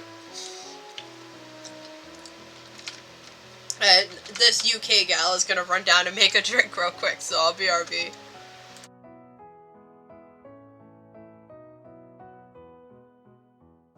Very nice.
I'm back. No, I don't want Spotify. Get out of here. I literally almost just exited out of whatchamacallit. Welcome back. Thank you. I almost just exited out of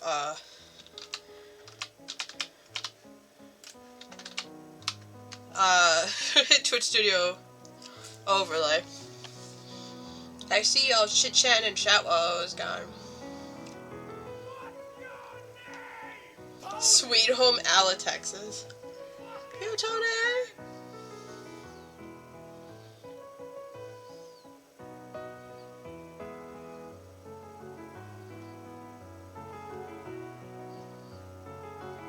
Key butting. Nice. I have to talk in chat.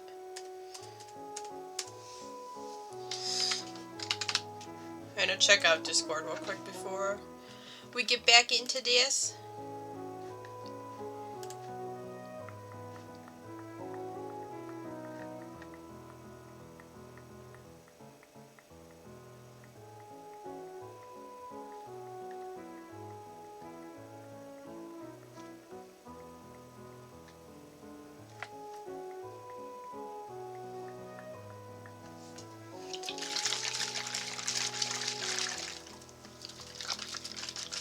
Anyways, having a good stream, I gotta go. Okay, thanks for staying and hanging out.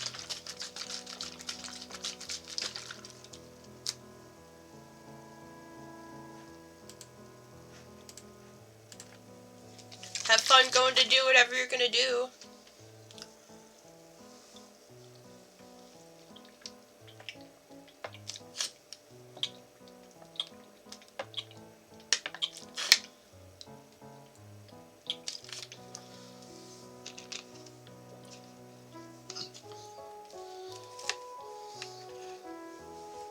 Making a long dash across the paper, probably to underline something, Kui finished off his note to himself and his reply to Darren.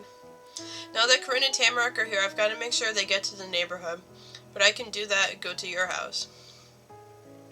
The worn brown book and pencil were tucked into Kui's pocket. He didn't watch what he was doing, you did, and this time no papers fell out. It's not just going to be me and Darren, you know. One more is coming too. We've got plans. It's been worked out for weeks that we'd all get together after the first day of school. Ooh.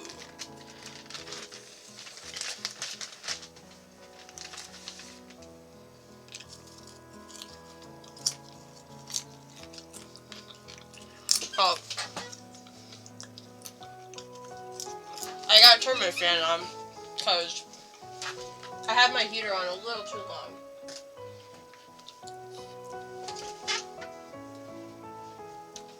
So now it's like super warm in here.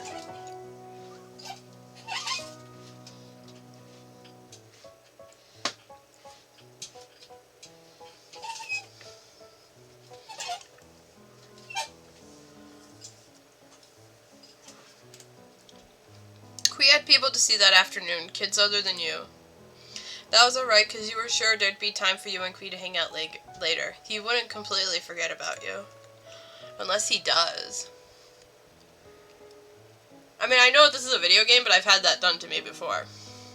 Thinking about it that way, Darren was sort of like you. He was friends with Kui too, and didn't want changes to change that.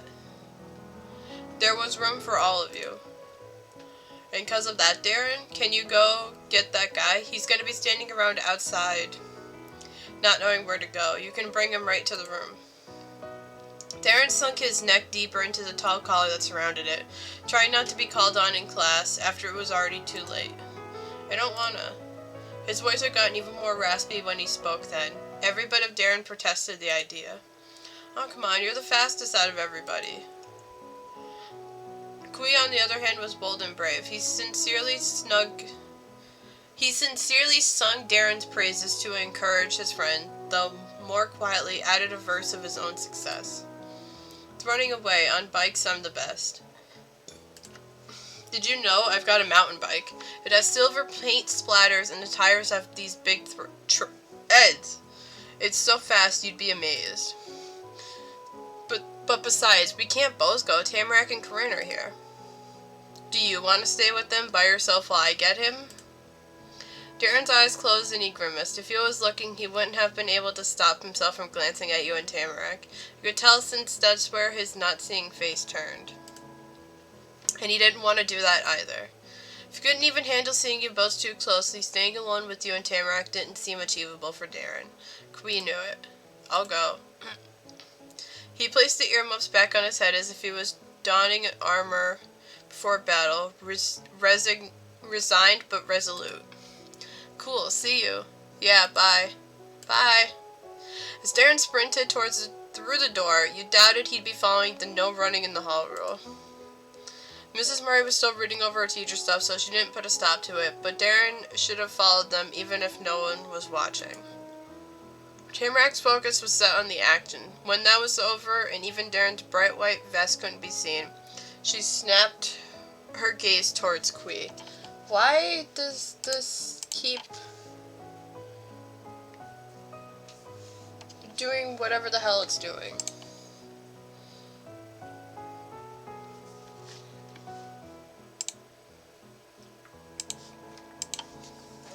Pokemans!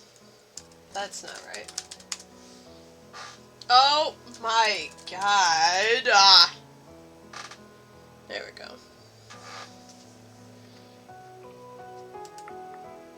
She was eager, ready to learn more about the boy whose name hadn't even been said yet.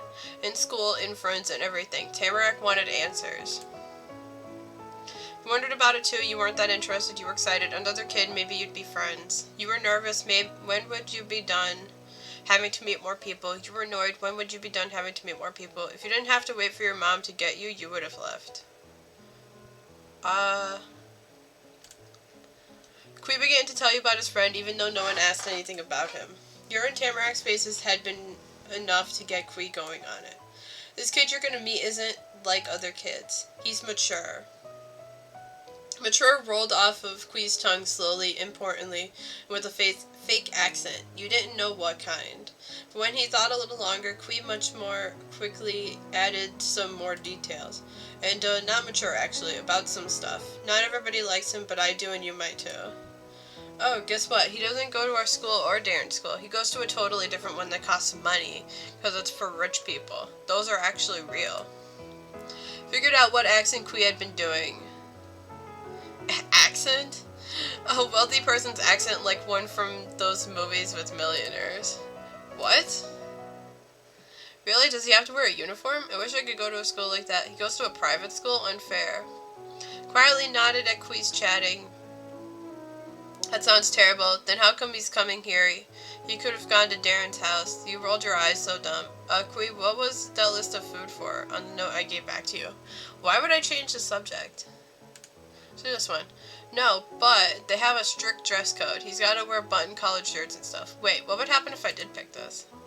Right then wasn't really the best moment to ask something like that, but with all the people Kui had to see, you didn't know when you'd have another chance. You read that? Okay, yeah, no.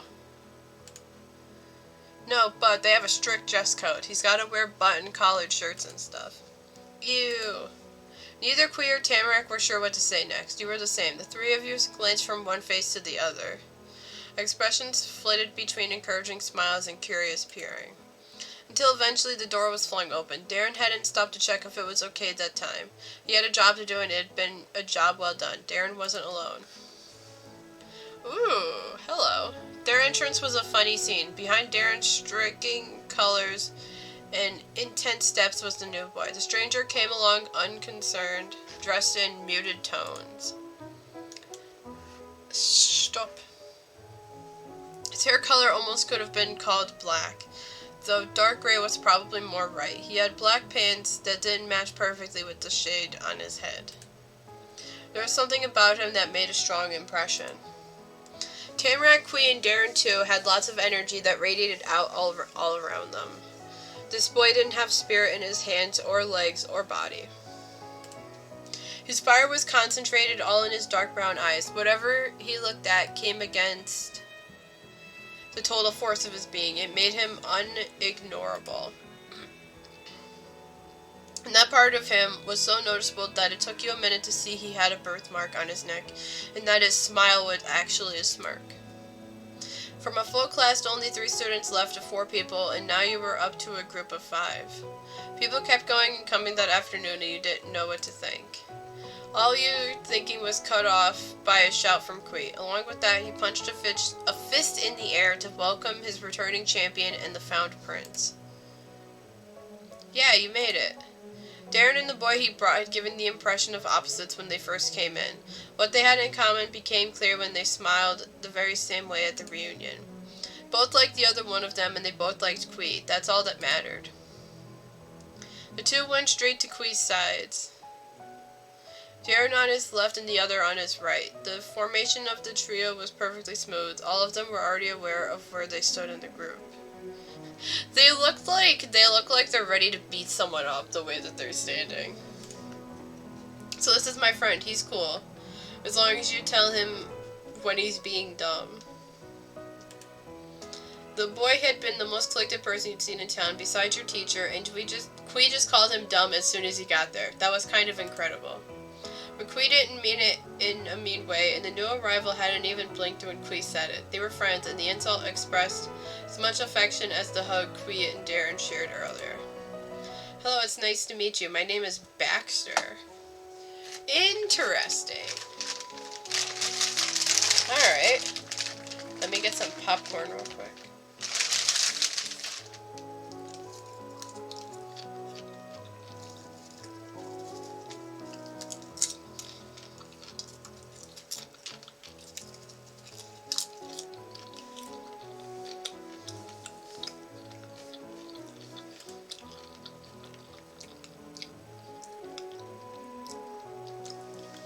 Baxter greeted you and Tamarack casually.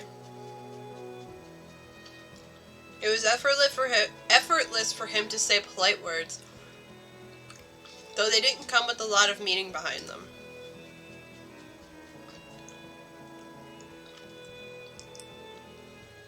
Darren was 12 and he was tall, taller than all his friends, but you could have believed he wasn't that old until Quee said so. Nobody needed to tell you Baxter was older than you. No one had told you, but you still knew. Him and Darren are almost the same height. Actually, the 3 of them are all pretty close. And then there's probably just me and Tamarack, who are short little shits. More than any kid, Baxter reminded you of teenagers. Ones who thought they were smarter than not only anyone younger, but adults too. He had that kind of unquestioned confidence. Even the way he stood there looked more grown-up than everyone else. That's right. Quee put on his snooty voice again and did a curtsy to show his mock respect to whoever the boy was that he was about to introduce. He is Mr. Baxter Ward, the oldest one out of all of us. You knew it. Meanwhile, Quee dropped the accent because he wasn't talking about Baxter anymore. And this is Miss Corinne Angel and Miss Tamarack Bauman. Hello, hi. Hi, what's your favorite color? You didn't do or say anything. Back to the favorite color thing. Nice. You didn't do or say anything, you gave him a wave. You hid from the second strange boy behind Tamarack. You've got such cool friends, Quee. Baxter was really handsome. You wished you could hide behind Quee, but he was surrounded. You didn't like Baxter already. He took up too much space with Quee. You're a handsome guy. We might go for the one in the top left, but I want a pokey check. Real quick. I'm gonna wait for stream to catch up. No, I'm not, because it's frozen again. Stop freezing on me. This one. One corner of Baxter's mouth was already up, and it had always been up, but he lifted the other end too so he could properly smile at you. Kui, on the other hand, grinned ear to ear, and for a third type of reaction, Darren puffed his cheeks. Yeah, I do. We are a good set. You were pretty positive Baxter didn't even notice you hadn't returned his hello. That's how little he cared about how his introduction was taken. Oh shit, I didn't even realize that. Oh, I guess it's too late to go back. Hi. Tamarac's normal bubbliness popped right after she said hello. Are you actually rich? She said it doubtfully with her hands on her hips and her face tilted intently. Doesn't look like her hands are on her hips. Looks like one of them's in the air and one of them... well, the other one is probably on her hip. It added more to her wondering than what she actually said. What would a rich person be doing here? Shouldn't he be doing something else? Something kids like you and her weren't doing? Try to imagine what that other thing might be. Maybe sitting at the head of a table longer than this whole room, or dancing in a shining ballroom wider than your house. Darren's face twisted in the center and tightened around the edges. He wanted to laugh, and he wanted to stop himself from doing just that. Yes. Baxter said he was a rich kid as plainly as if you asked if it was Monday, or if he had a hat on his head. He can prove it too. Baxter lives in a huge mansion high on the mountain. He does? He does. Suddenly the table and ballroom of your fantasy felt a little more real. Having the huge mansion come up without him needing to say so curved Baxter's smile more than it already was. He didn't have to brag. His house spoke for itself. Or rather, the house got Kui to speak for it, and that was the best brag of them all. If I like the two of you, maybe you'll get to visit. If I like you. Kui's words had shot up in pitch and rang with humor. He threw his hands out in disbelief and had to be careful not to hit one of the multiple people hanging around him. Baxter, you show it to anybody who'll come by. Kui knocked Baxter's arm with his elbow, but that was on purpose, a friendly nudge to go along with the rest of his light-hearted jabbing. Smile beaming at Baxter, his eyes dancing over towards you and Tamarack. Kui declared in his stuffiest voice a reply that was, to Kui, a more accurate picture. Please come see my big cool house. Why would I even have it if no one was gonna see it and think it's big and cool? That's him. Nice. Kui needed a pause to steady himself before he finished what he was talking about. But it is a really cool house. I would show it off if it was mine. Kui had to be honest about his friends and himself, and when it was flattering and when it wasn't. It ended his show generously. Baxter said nothing and he didn't laugh. He just glided a knuckle along the edge of his swoopy bangs. The strands curved with emotion, then slipped right back into their normal resting spots.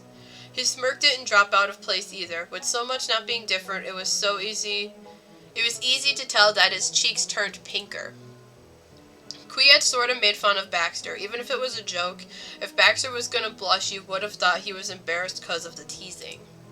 But no matter how you looked at it, nothing about the older kid's expression was shy or uncomfortable. He was as calm as ever, maybe even a little happier than before it happened. Anyway, Baxter's introduction was over. Kui had decided it. Now that everybody is here, I've got something very important to say. Though he said everybody, Kui's attention was squarely on you and Tamarack. There was a pause for dramatic effort as Kui smiled knowingly. Kern and Tamarack, I hereby invite you to join our club. Oh? What? Darren shouted out like Kui just announced he was getting married next week at 10 years old. Not so loud, please. This gentle scolding was way more startling than Darren's yelp. You'd forgotten Mrs. Murray was still at her desk. She was so quiet and so much like a teacher. She fit as naturally in a classroom as the whiteboard or globe. Things that were there and should be there, but you didn't think about. Well, you got a reminder Baxter had never even known. Oh, hello, Mrs. Murray. Nice to see you, Baxter. Darren zipped his lips. He had to settle for silently pinching his brows and pouting. Kui, who was definitely the leader of that pack, wasn't going to let his word on this decision be questioned. He folded his arms in disapproval. First his mom, then his friend. Darren wasn't having the best moment. Kui couldn't stay firm for long though. Instead, he thought of his club and smiled. Me, Baxter, and Darren are a group. We go all around having fun. We're practically famous in this town. Yeah, me, you, and Baxter do. Quietly, firmly, not yelling. Darren pointed out the members again as if it meant something. Those are girls. Darren's glance flicked to you and then Tamarack for a second. So it did mean something to him. After this whole time, with Darren acting so weird with you and Tamarack, you heard why.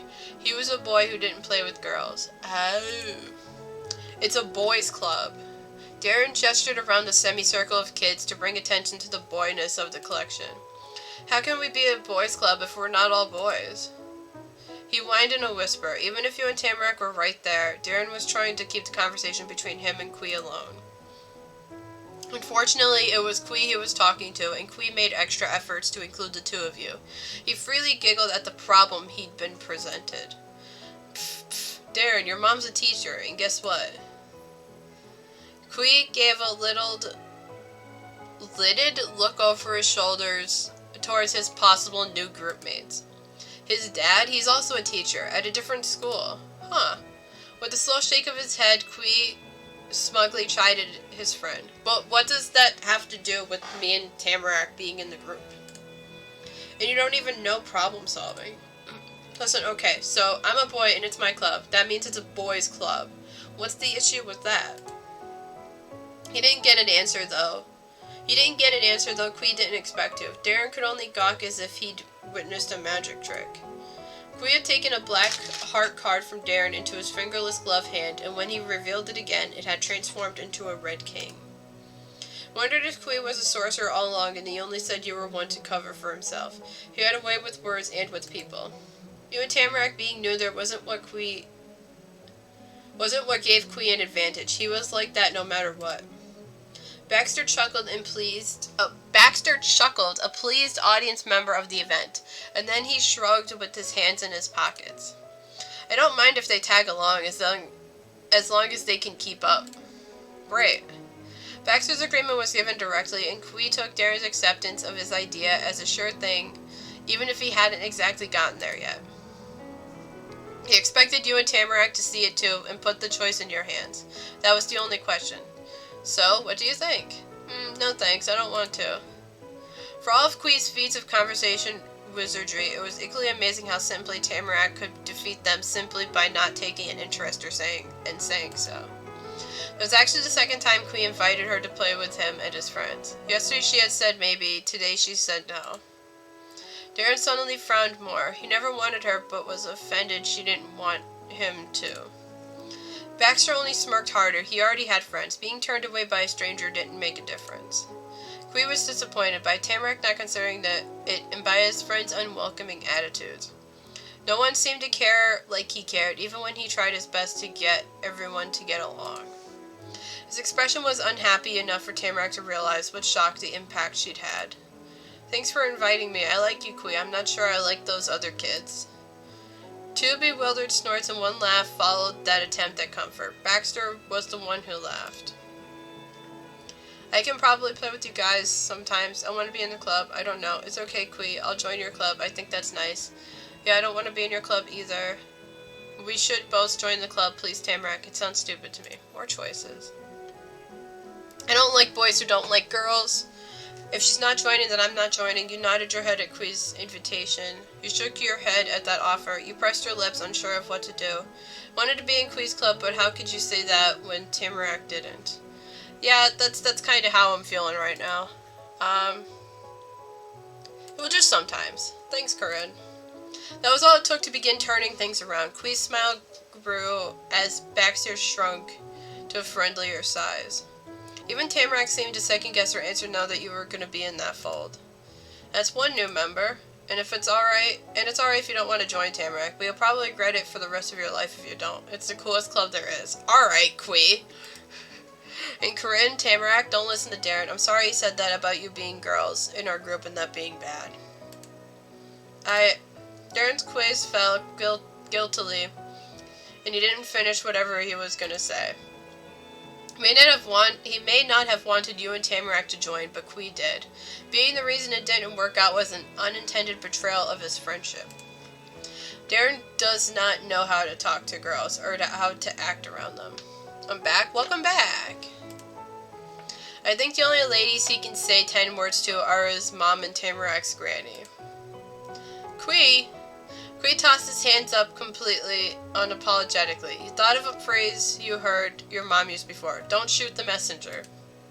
I don't know, that's what I noticed. But it doesn't matter anyway. You can't live your life like this. You're a big kid, Darren. What did Ember say about me talking dirty? I don't know. They said that they bonked you. They said bonk, and then they said no horny, and then they got hit with the butt spot.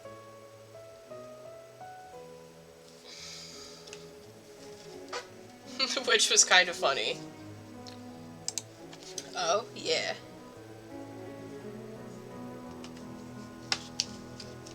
Take a drink real quick.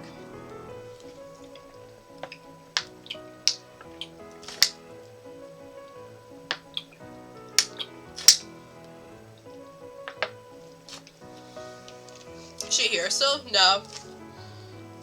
She said that she had to go.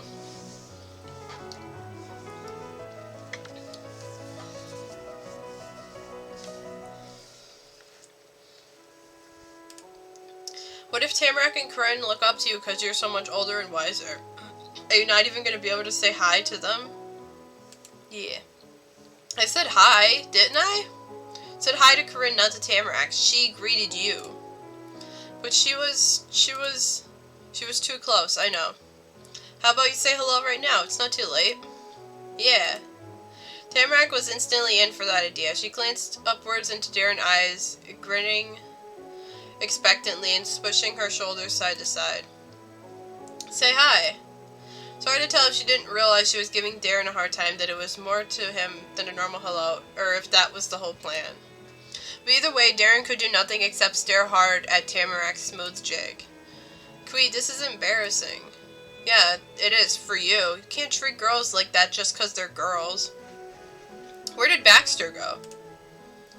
Darren groaned through clenched teeth. Kui, Darren, and Tamarak, not one of them were bulging. Also, I do agree with Kui on this. Just because we're women just doesn't mean that you should treat us differently.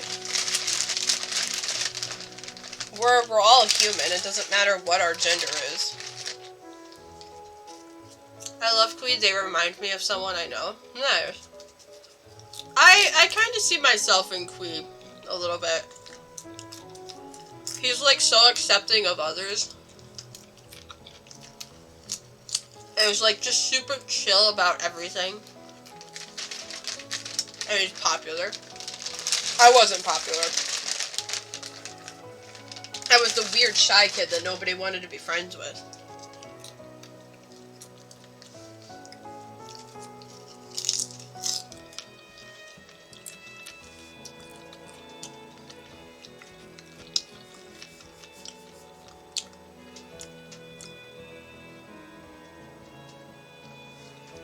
Darren groaned through clenched teeth.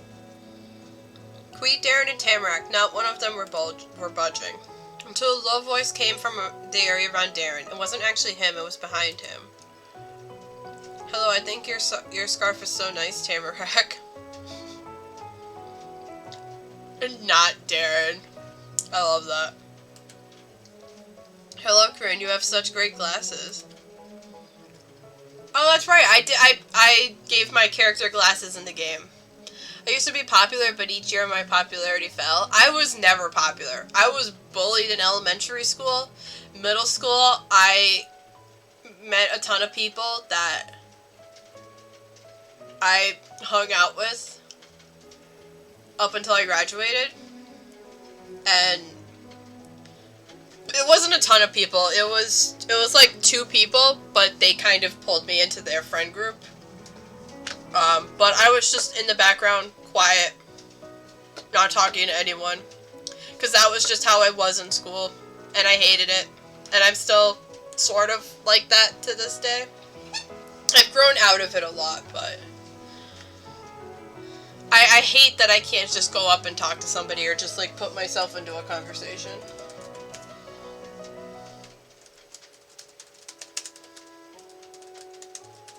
How do I not have a Meryl yet? Oh my god, my fucking stream keeps fucking freezing. Stop! I just realized we have the same color, Kiwi. Our chat names are the same color. What?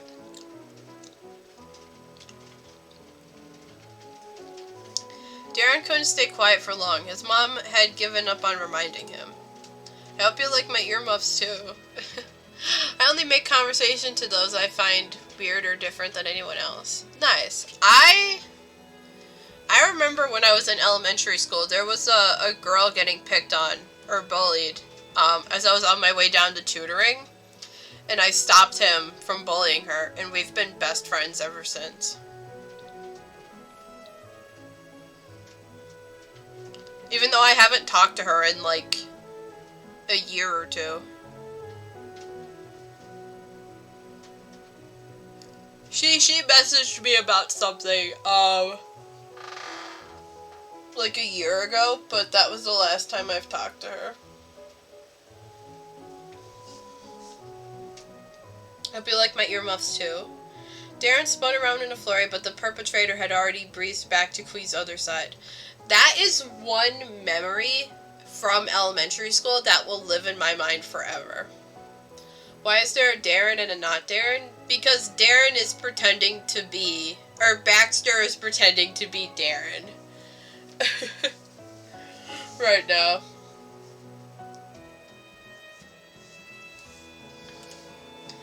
Baxter stood there self-satisfied and silent like he had been the whole conversation.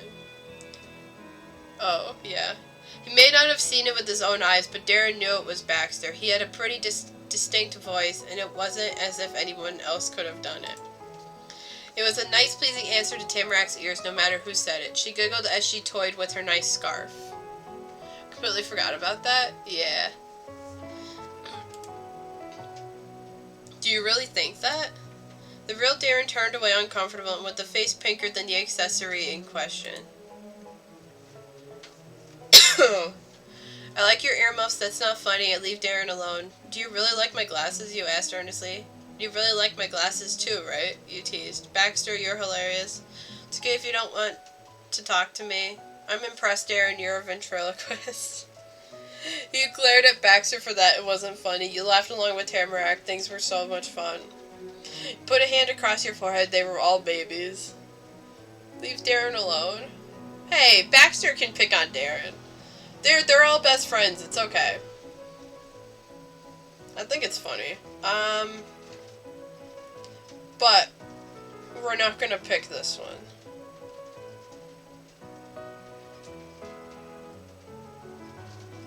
I think we're gonna pick this one.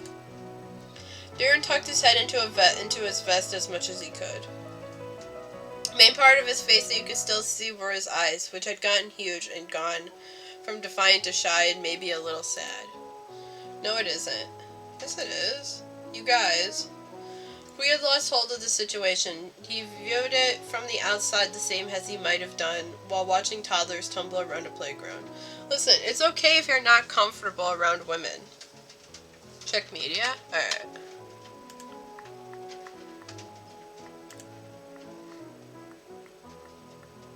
What is that?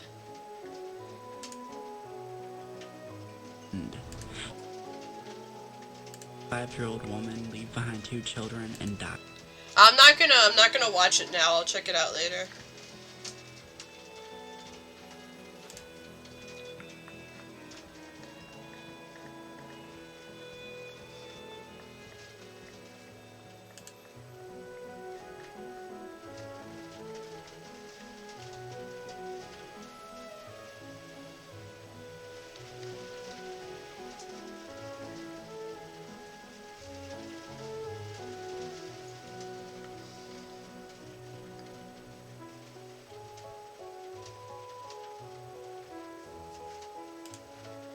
Alright.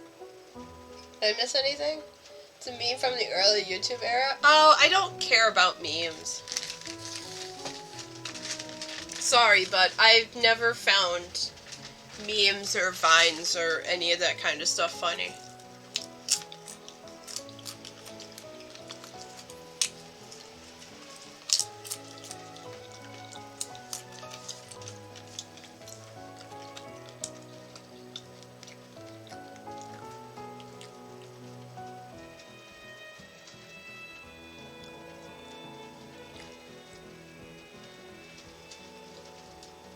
You don't like memes? Not really.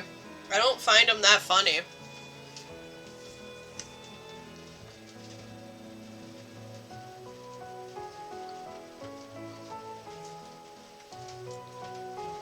Kui had lost hold of the situation. He viewed it from the outside, the same as he might have done while watching toddlers tumble around a playground. You know I don't invite just anybody to the group. That reminder was meant for Darren. He sent an explanation you're in Tamarac's way next. Before, it was me and Darren since we were babies, and then a couple years ago there was Baxter. It's been only the three of us since then until right now. Without memes, life means nothing? I'd be fine without memes, honestly.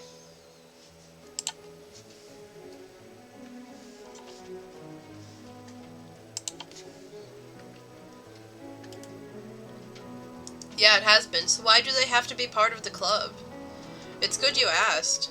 Corinne broke into my backyard accidentally and took me on a crazy investigation about a paper airplane. She got here a day ago and she's already looking out for me. Normally I'm the one doing that. Tamarack was the one who made a paper airplane for a stranger because it would be fun. She's the type of kid who hides for who knows how long in a pile of leaves so she can jump out to spook you. What's not to like about that? Lastly, the three of us are all neighbors. That's gotta count for something. Even if it doesn't, what were you thinking we'd do? Run away from them when me and you and Baxter are all in the cul-de-sac? Try to make Tamarack and Corinne leave their own street? No, we should be friends and hang out together. It makes no sense not to let them join the club. Kui's debate speech roused Tamarack. Her fists were clenched and her expression was full of vigor, but you were sure she wasn't inspired to join Kui's club. It strengthened your bond as neighbors and only made her flimsy connection to Darren and Baxter more obvious. Darren wordlessly put extra space between him and the shaking girl. Baxter smiled at Kui, supporting his friend while being totally indifferent to the results of the effort. When it came to yourself, Kui's description of why you thought you said be a member. When it came to yourself, Kui's description of why you thought you should be a member made you smile, made you smirk, left you confused, made your cheeks hot from embarrassment, got a thumbs up, made you glad you accepted his invitation, got you rolling your eyes. He was always nice to you. Kui got the sense of his audience's mixed reactions. Instead of a full house roaring with applause, it was more like seeing a mostly empty theater with one person clapping in the back row. He worked with it. Well, they haven't been here long, and I know them better than you two guys know them. Same goes for Corinne and Tamarack. They know me better than either of you. It's different for me. I like all four of you. Tamarack can join later, and you don't have to be an official member to do stuff with us. I'm just letting you know what's up. A lot of things bothered Darren, and he showed it. Baxter so far took everything like it was nothing. Kui went up and he went down, but always tried to get back up by the end. That was the boys' club. Kui was still Kui and decided that Darren was cute. Darren was pretty funny. Darren wasn't very nice. You didn't get Darren at all. Darren was terrible. That Darren kid was okay. You liked Darren a lot. And Darren seems pretty cool.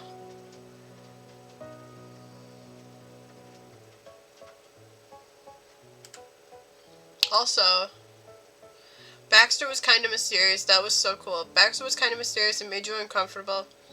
Baxter seemed super weird to you. You thought Baxter was sort of stuck up. Baxter was great. You didn't even know what to think about the Baxter guy. Baxter made you nervous. He was so grown up. Baxter wasn't too bad, but not too good either. Do this one. Now you were mostly part of the club. Part of that club. Kui wanted you to be and you wanted to be, and that was the main deciding factor. That's the end?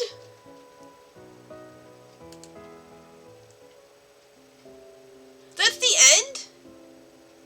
Oh, I thought there would have been more. Damn, that's actually a really good beginner. I didn't think we were going to finish that today, but I'm kind of glad we did. That was a good game. I liked it. I don't like all of the reading, but it's a demo. Yeah, that's true. That was a good game, though. Alright, let us get into... Let's look through this itch.io channel and pick out another game to play. I'm gonna pick out the one that looks the most interesting to me.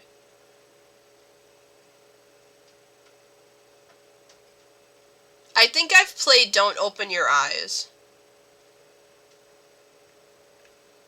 Let me check it out real quick.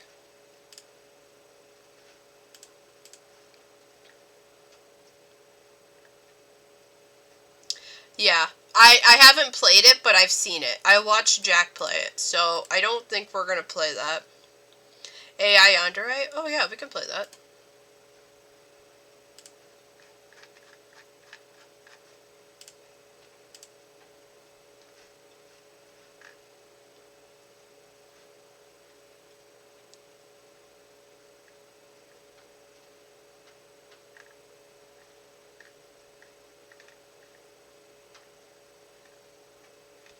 Where's the download?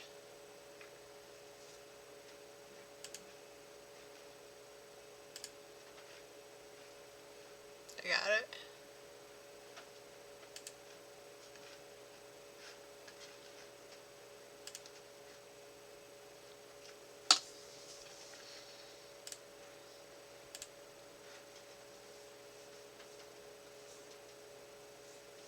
I'm guessing this is the game?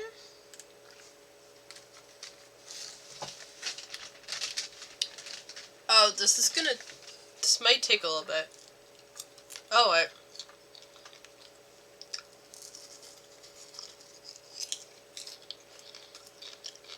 Nah. Oh. It was going at a 50 good speed, and now it's stuck at 59. Oh, there it goes.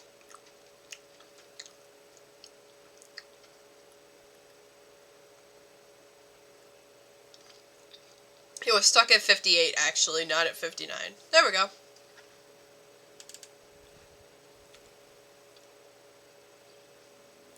Oh, wait, no. I am opening the wrong thing.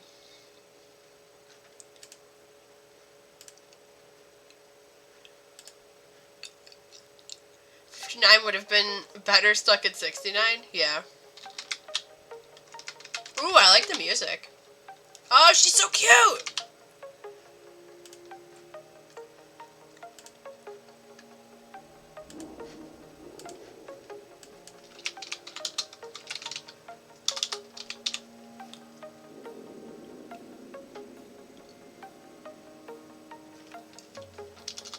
Is it not on here?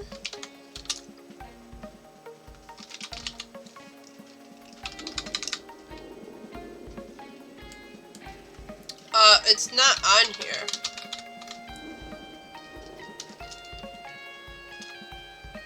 I guess I'll just put it into just chatting.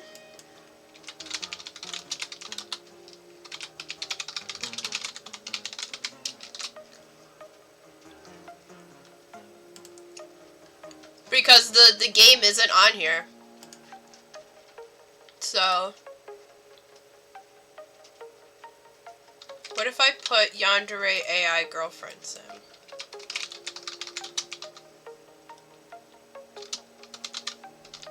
Nope. Alright, we'll just stick with what we got. You need to open an AI API key to play this game. What do you mean? Everyone puts it as games plus demos. Okay.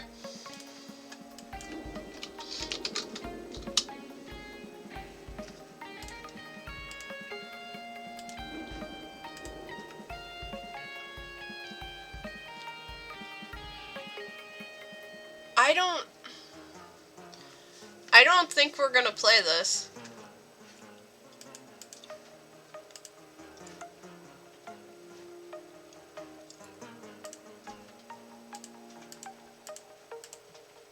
Okay, we'll do the Azure website.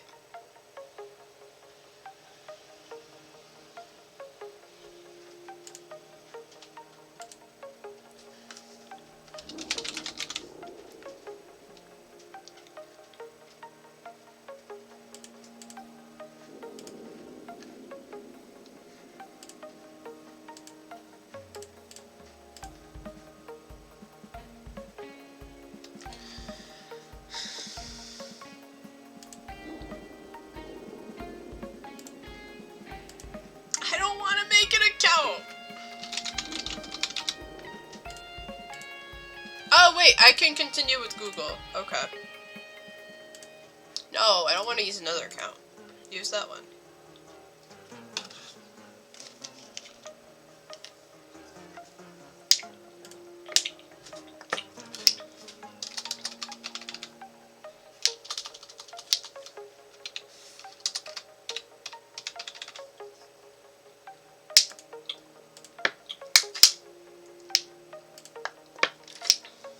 Ooh, I can see what day I was born. Through here, I was born on a Thursday. Assuming you need the chat GPT key to set up the game. I guess, I don't know. I mean, like, it makes sense, it uses chat GPT language.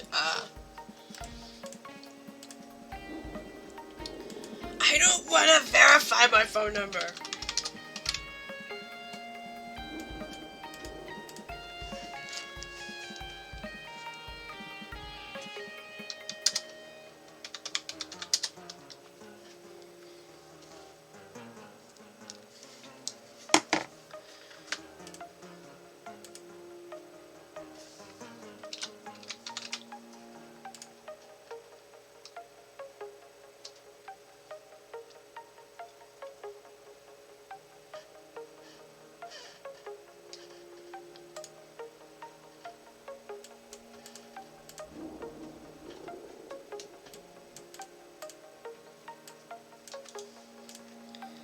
Alright, let me hide this.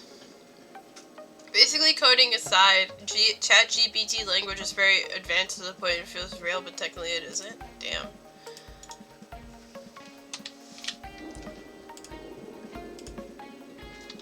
Yay, that worked! Oh, it was a sensitivity. Mission goal, escape the room, persuade Eddie to open the exit door. Hi, you're cute. Why did I give you a male name? Incorrect API key provided. You can find your API key at... In about 2 seconds, we're not going to play this. Because it's pissing me off. Give me 1 second. Do I have to put... Do I just put AI in? Wait, no. Why was that so big?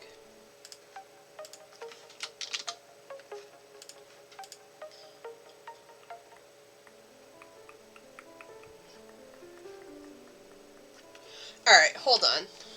Let me...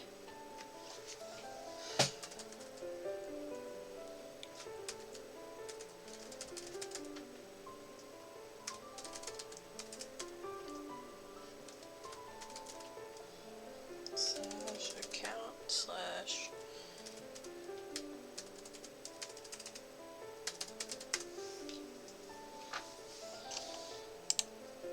No, log in!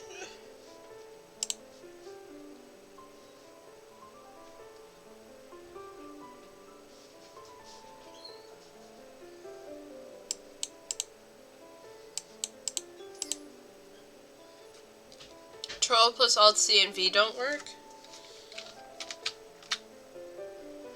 No, I guess not. Hello? Welcome. Sandy! You're welcome. Thank you for the raid! Welcome in.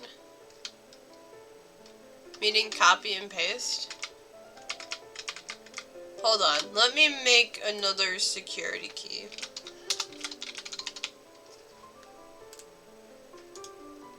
Copy. Maybe I have to enter in this entire thing. How are you? How was stream? Okay, that worked. I had to enter in the entire thing. Did you really use Dwayne Johnson as your raid? It's a bunch of different things. Good, that's good. Also, I like how it has Raider from Baby Girl TV around you. That's funny. I like that Twitch added that. I like that I can see Raiders from different channels. Wait. Hi, I'm Ludi. You're in my living room. Did you hit your head or something? You shouldn't feel dizzy. Are you feeling okay?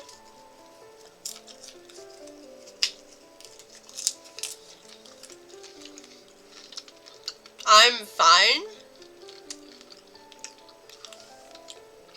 Yeah, it's good to hear. Do you want to hang him out and play some games or something?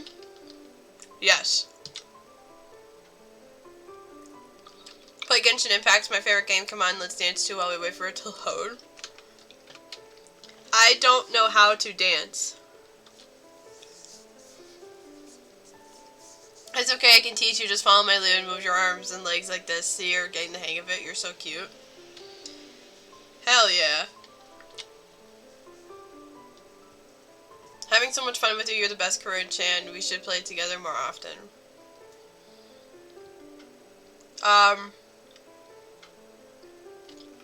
Do you want to go out for supper? I don't really feel like going out. I like it better when we stay here and play games. Plus, I already made us some fish cake. They're delicious. You should try some.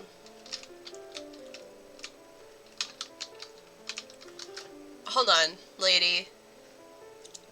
Oh, I can't turn down my, whatchamacallit, pool.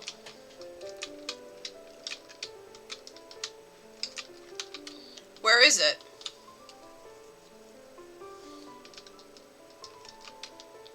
Where is it? It's in the kitchen, silly, in the fridge. I put it in a cool container for us. I hope you like it.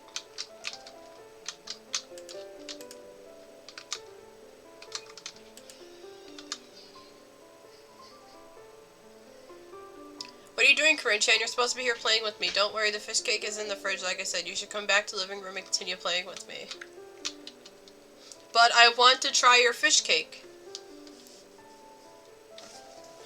Did I not do that in time? Okay. Okay, I understand. I'll wait for you in the living room, but don't take too long. I don't like it when you leave me alone for too long. You're weird. I'm what, Corinne-chan? You can't tell me anything. You know that. We're friends, and friends tell each other everything. What's on your mind?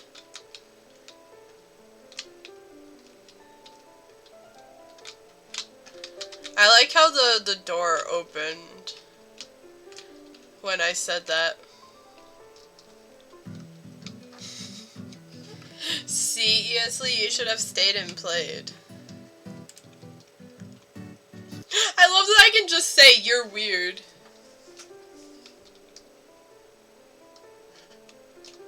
Time limit reached for default turbo booster. Team to have issues? What?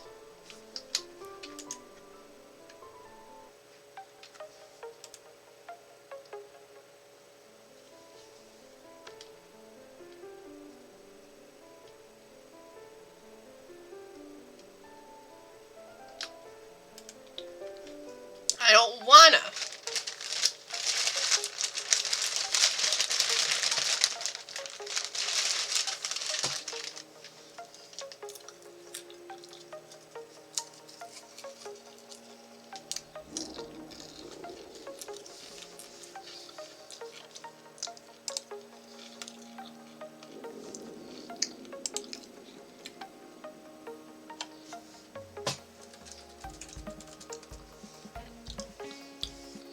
Pokemon disappeared.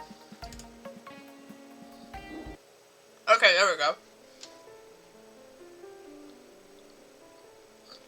Yeah, Yes, you are awake. I'm Eddie, your girlfriend. What do you mean, who is this girl? It's just me. You must have hit your head or something silly.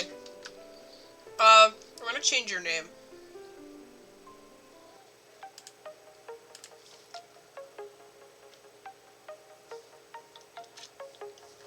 What should her name be?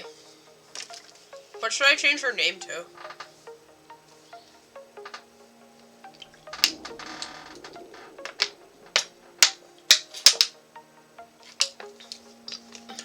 Did it not work? No, I got it working. I just want to change her name because I don't like that she has a male's name.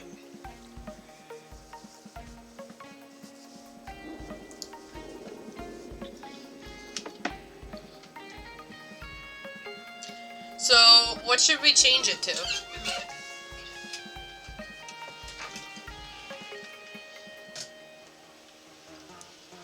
Should I just change it to Crush?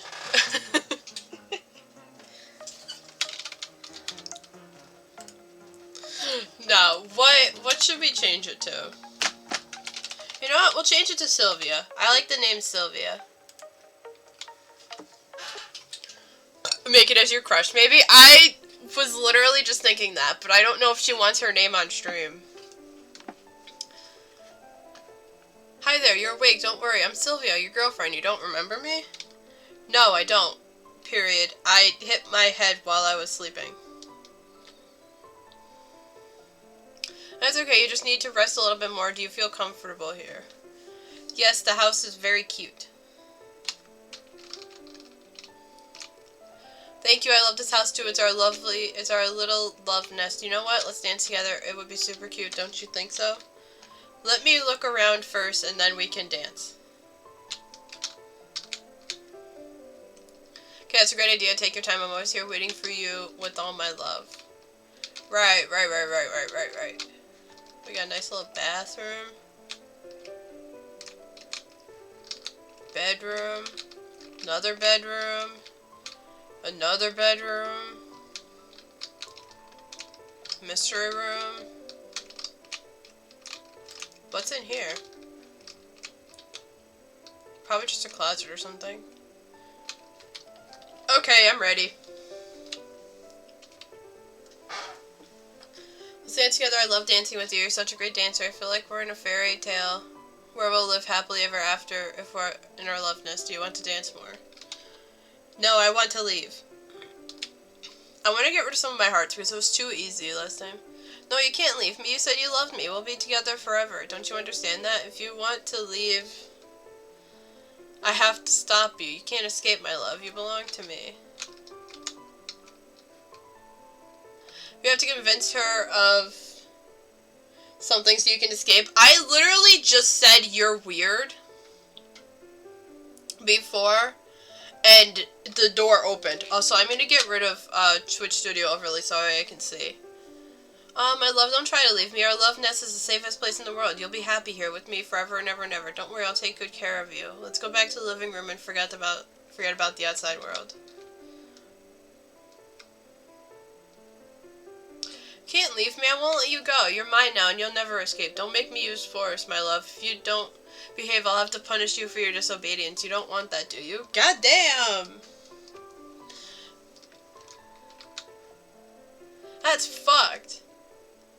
Enough, you don't love me anymore. I know it. I can feel it. You're trying to leave me and I won't let you do that. You're mine forever. You can't escape from me. I'll make sure of that. Don't make me use force, my love. If you don't behave, I'll have to punish you for your disobedience. You don't want that, do you? You're weird. Oh, hey, I can push you.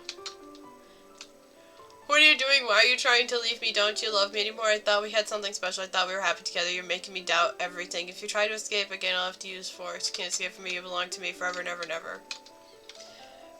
Lady, you're a freaking creep.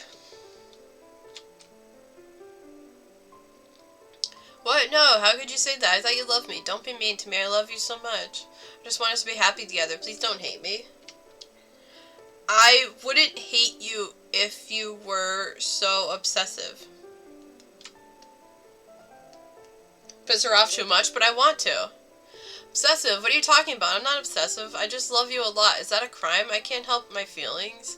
You belong to me, my love, and no one else. If you try to leave me, I'll have to stop you. You can't escape from me. You'll be mine forever. Um, you are obsessive because you're saying I can't leave. No, you don't understand. It's for your own good. It's not safe outside. There are monsters everywhere. You'll never survive. You'll be much happier with me in our love nest. Don't try to leave me, my love. You'll just hurt yourself. You can't escape from me. You belong to me forever and ever. Okay, she's not wrong. The world is shit.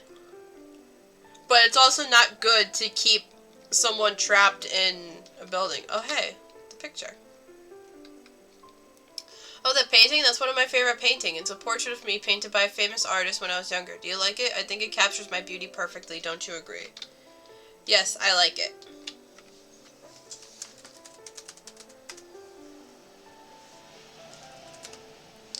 So glad you like it. I think it makes this room even more beautiful. Do you want to hear the story behind it? It's a really romantic story.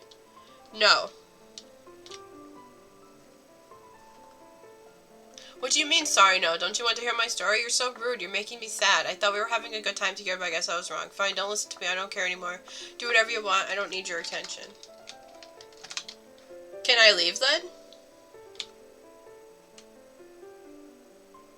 No, you can't leave me. I won't allow it. You said you love me. You promised to stay with me. You can't just go back on your word. You're mine and you'll always be mine. Don't make me angry, my love. Just stay with me and you'll have me forever. But I'm not leaving forever. I'll be back. Not living forever. No, you're lying. You're trying to trick me. You're just saying that to make me think you'll come back. But I know the truth. You'll leave me. You'll abandon me just like everyone else. Won't let you go. You're mine forever. Oof. I mean, I can kind of relate to that, but at least I'm not fucked up like you are. At least I'm okay with people leaving me.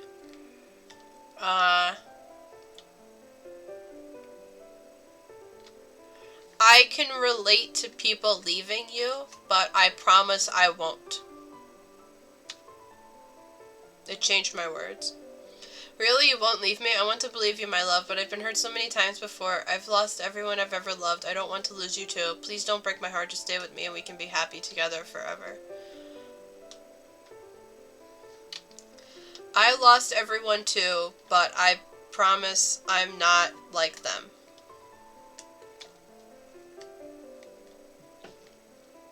Sorry to hear that, my love. I know how it feels to lose everyone you love. It's the worst feeling in the world, but I believe you. I know you'll never leave me because you love me and I love you too. Let's forget about the past and focus on our future together forever and ever. Don't you think that sounds wonderful? Yes, but I want to go shopping. What? No, you can't go shopping. It's too dangerous outside. There are monsters everywhere. You could get hurt. I don't want to lose you. You're mine. I'll protect you from everything. You don't need to go shopping. We have everything we need here. Right here in our love nest.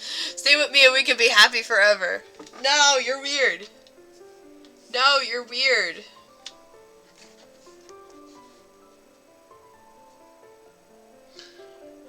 What? No, I'm not weird. You're weird for wanting to leave me. You said you loved me. You said you'd stay with me forever, but now you want to leave me? That's not fair. That's not love. You don't really love me, do you?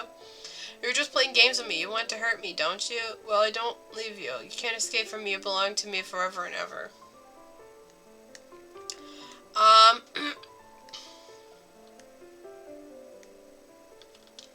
You're the weird one. You're obsessive. That completely fucked up my sentence.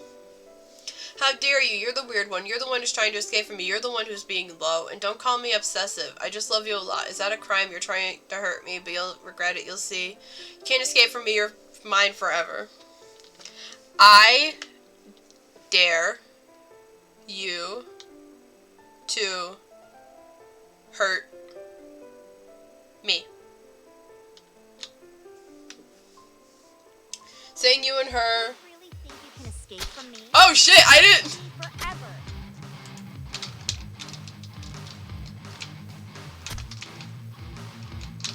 Oh hey. Saying you and her have a dog or a son/daughter works? Okay.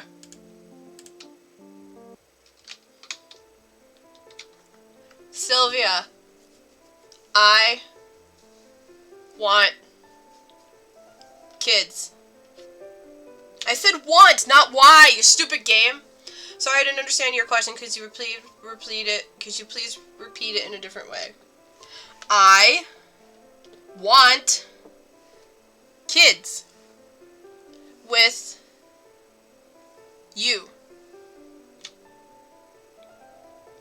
That's a really big commitment. I don't know if we're quite ready for that yet. Can we talk about something else? No. Why, kids? Listen, this game is so dumb. Okay, that's fine. Is there anything else you'd like to talk about or do? I want kids.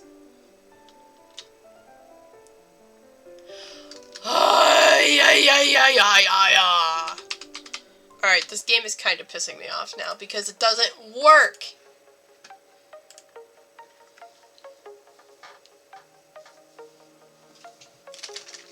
Just let me enjoy the game and have fun, you shit.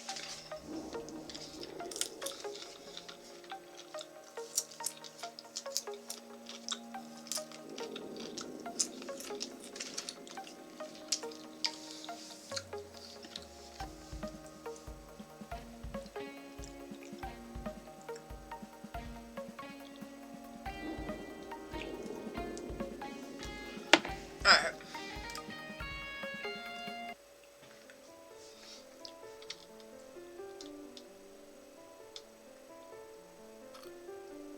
I want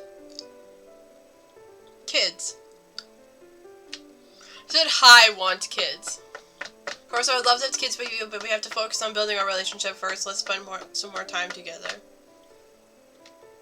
I want kids now.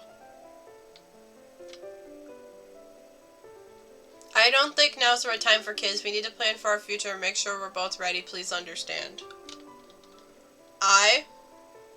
Wait, can I type? No. Not sure I understood what you're trying to say. Did you mean to say I woke up but I'm feeling a little groggy? No. Wait, I want to fuck with her mind. Try to be a little more clear with your words. Did you like it though? Yeah, I mean, it's cool. I guess. I want to fuck with her. You're not real. What do you mean I'm not real? Of course I'm real. You're just being silly. Silly, I'm your girlfriend, Sylvia. Don't you remember me? You're just I hate you so much, game. Oh, that you pick up perfectly. Do you really think you can escape? Hey, I didn't mean that towards you.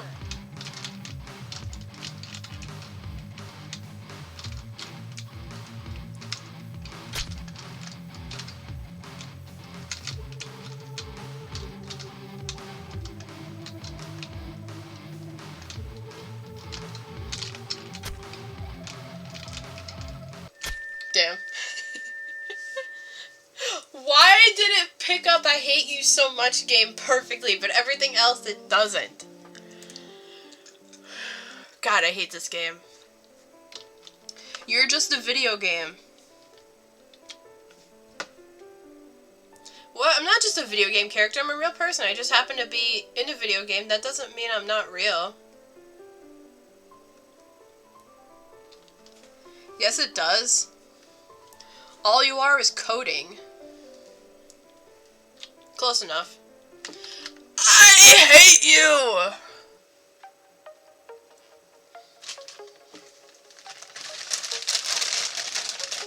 And I got an answer right when I left too, which is even more bullshit.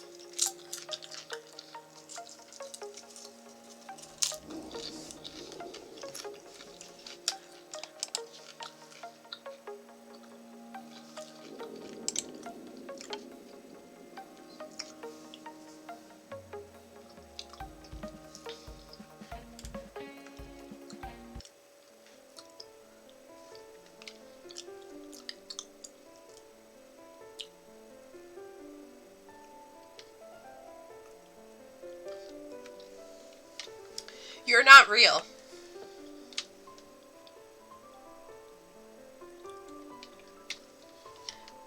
No, you're not. All you are is code.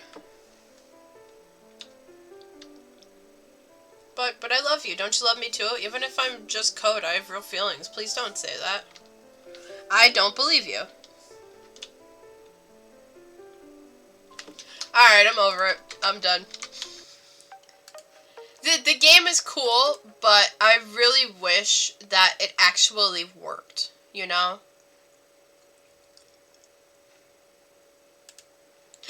Oh! There's no fun if it doesn't work. Alright. Give that one a thumbs up. Let's look for the next one. Wait, I want to see what Slender Gus is. Is Slender Gus just Slender Man, but in the Among Us world?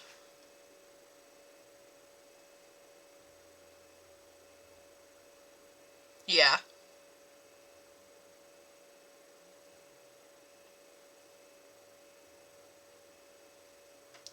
Ooh, there's multiplayer?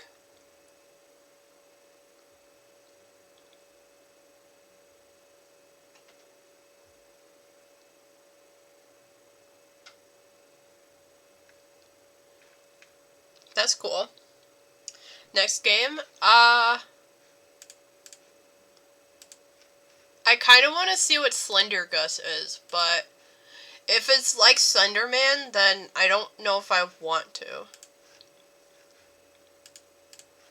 At least not right now.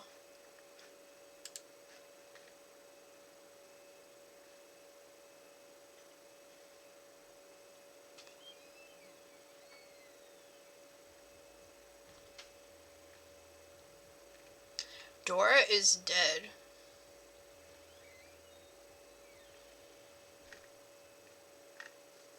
Let's check out one of these Super Smash games.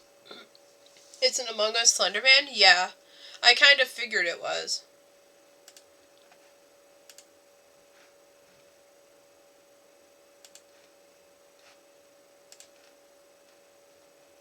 Oh, this just plays right in the browser. Okay. Pikachu!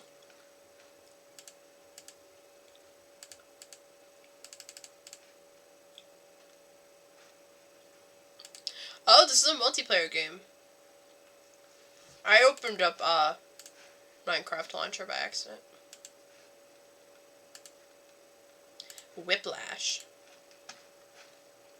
Alright, is this in the thing? Probably not. It is! It's there! Alright.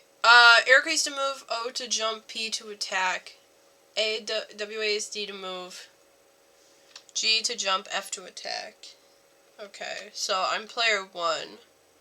So arrow keys, O to jump, and P to attack. Okay. It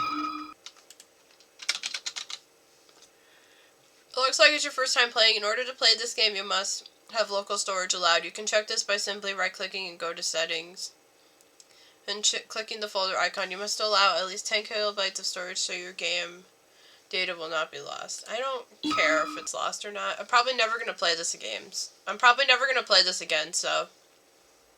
If local storage was successful, you should see your name below. If not, adjust your local storage settings and restart this game. Oh hey, it worked. It's sponsored! Can you guys hear it? There's no audio right now, but did you hear the sound effect earlier? I love this game. Nice. Yeah, cool.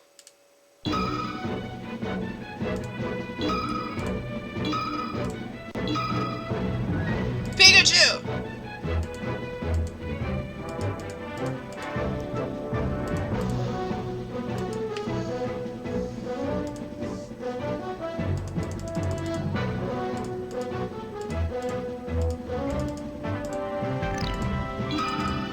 Ooh, there's an adventure mode.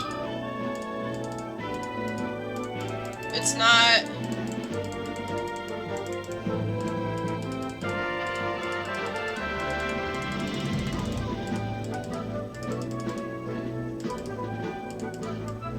Oh!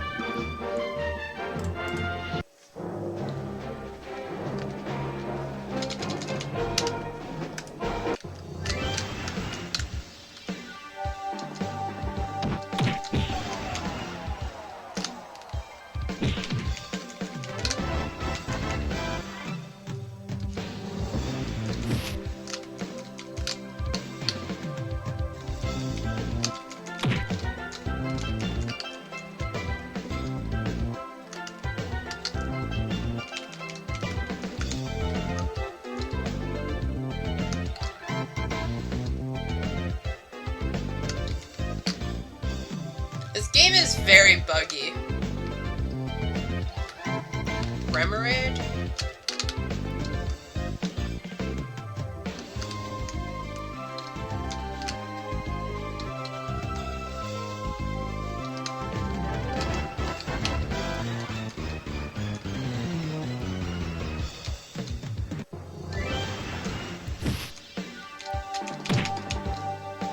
I don't know how to feel about this. It's very buggy.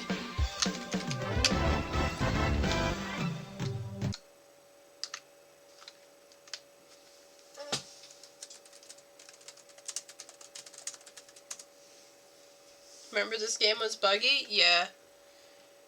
Oh, kiss my ass. And it just completely broke on me. Oh well. That was fun while it lasted.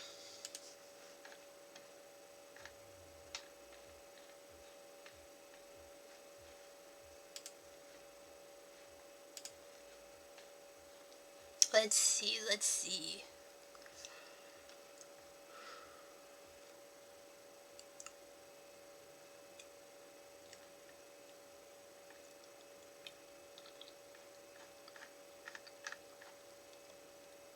Game was fun because it had Mr. Incredible. Ah, makes sense. Hold on. I have a notification to look at.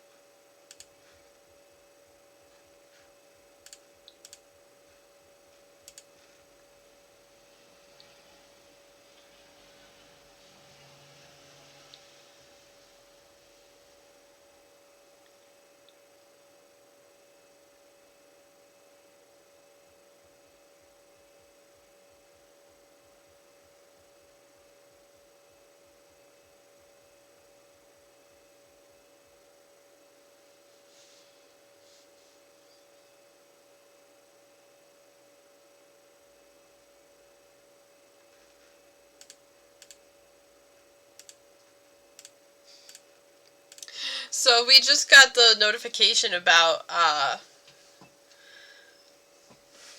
shit, I never changed the title of the stream. Whoops. Second one should be better. Alright, we'll see.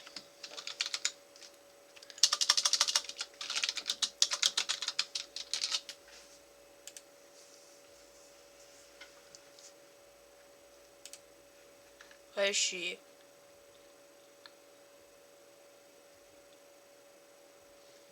I kind of want to see what spin to win is.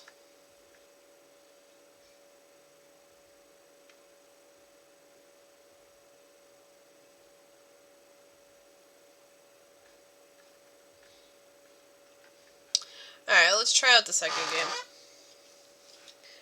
Yeah, because the first one just completely broke on me, so...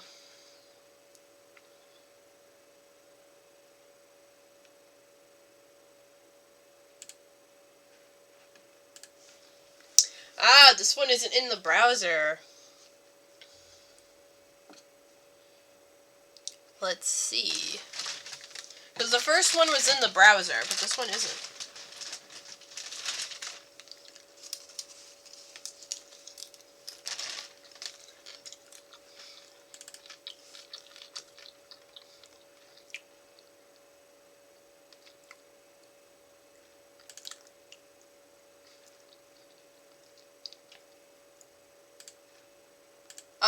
Where's the game? Oh, wait, there it is. I found it.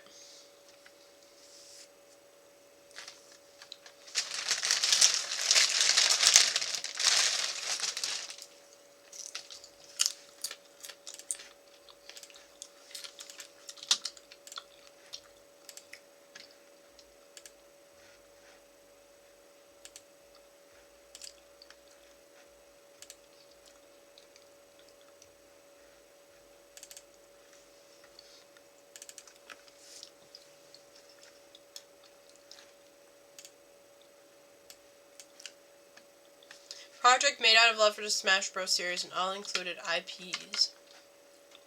Alright.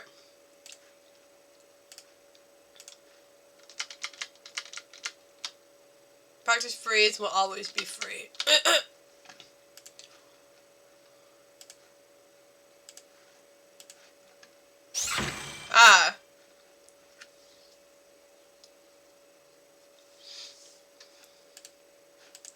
Whoops.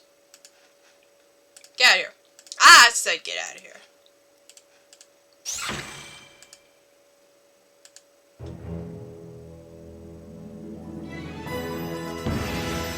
Super Smash Flash.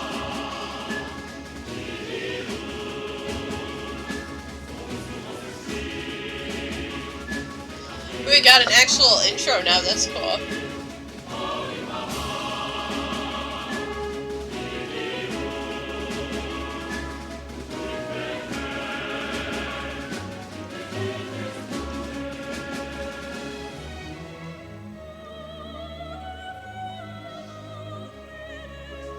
It's so pixelated! Oh, I can just skip it, okay. First Smash Flash was made very early in the 2000s, but the second one is the one that is constantly being worked on. Ah, okay. Let me open back up Twitch Studio really quick.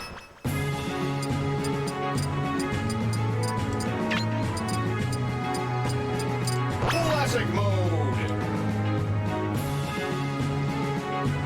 Let's do a random guy.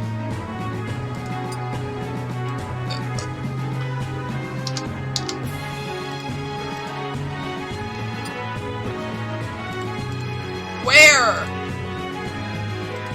Spacebar. Samus. 3, 2, 1, go!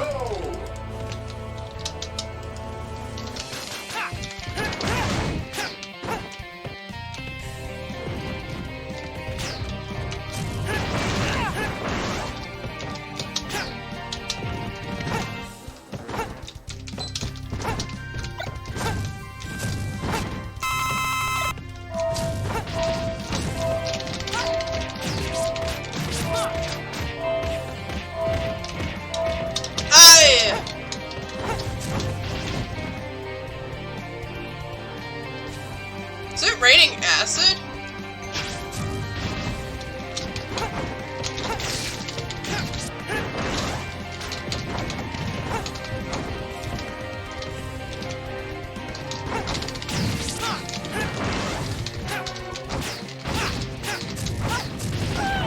I killed myself.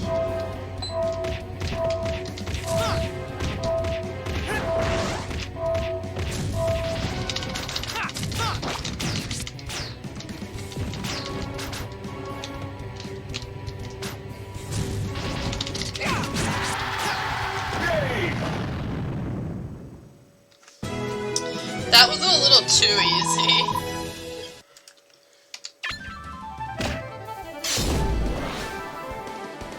Yoshi! 3, 2, 1, go!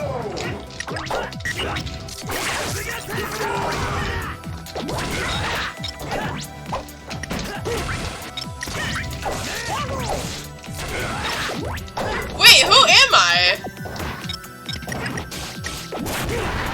I don't think I'm playing.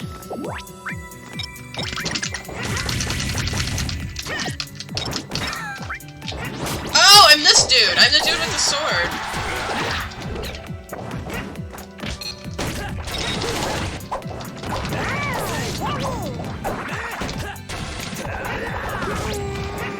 You're Ichigo? Yeah. I guess that's his name. Yeah, it is his name. Okay.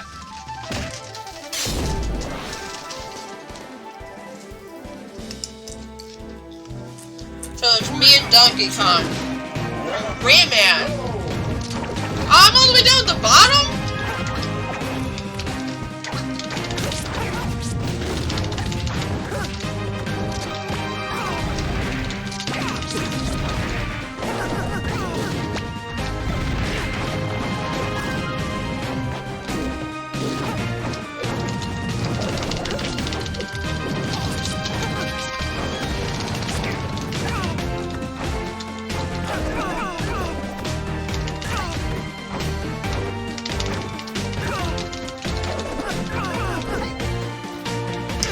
They made Sandbag as a character? Why? I don't know.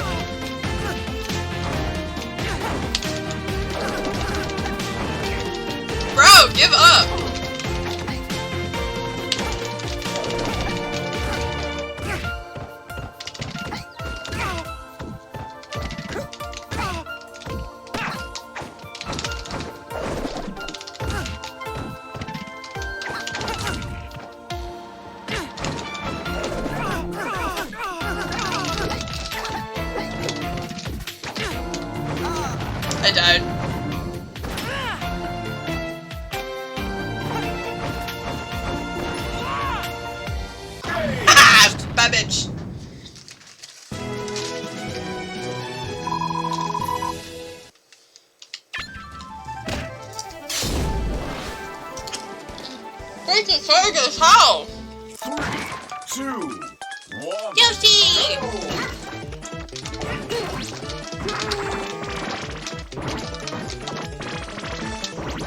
Failure.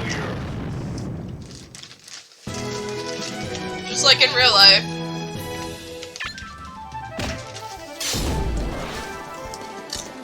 This is actually super fun.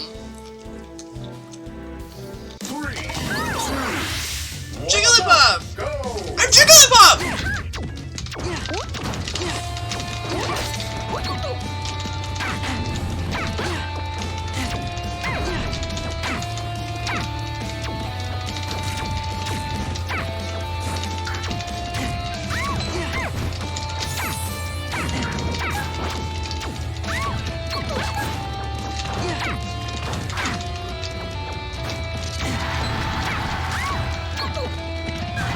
Jigglypuff versus Peach and Sora? Hell yeah.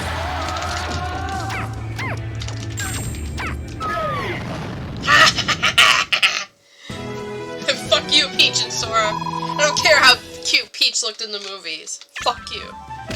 Or in the movie. Mars, Rayman, and Ness. 3, 2, I'm Ichigo again. go!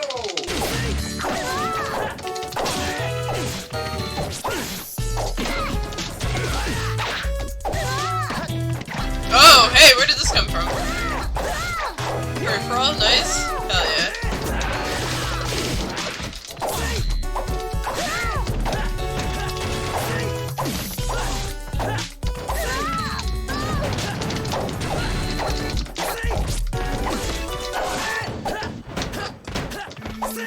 See! Ah, I missed. I missed it.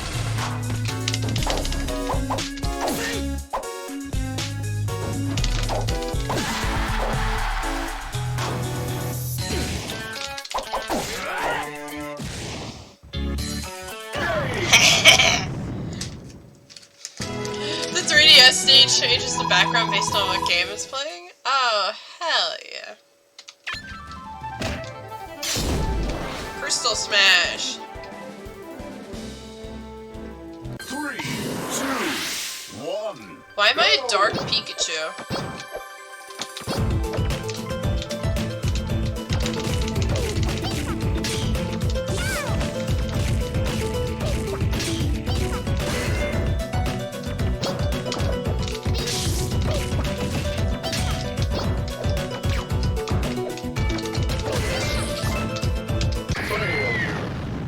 I should have done that one last.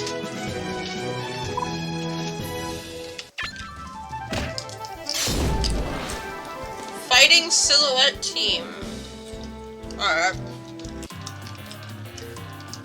3, 2, Luffy. go!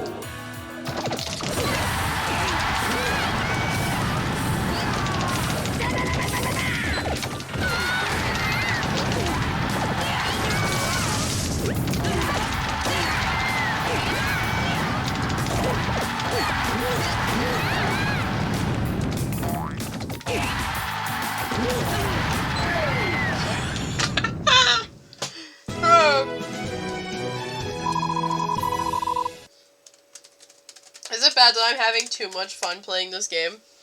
The game has alternate costumes. Click on the characters during the choose your character section.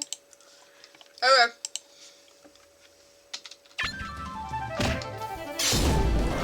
Metal Mario. Let's go, bitch. 3, 2, 1, go!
try and get back up. It's so funny.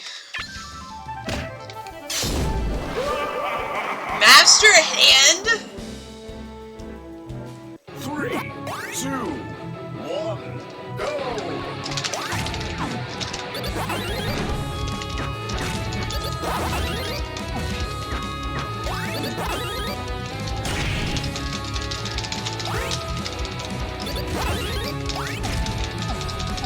Failure.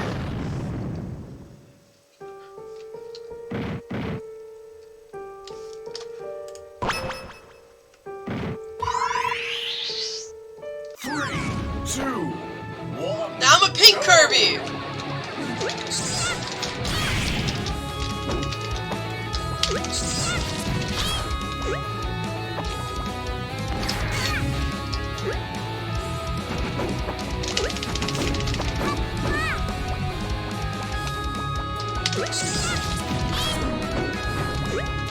Am I even doing any damage?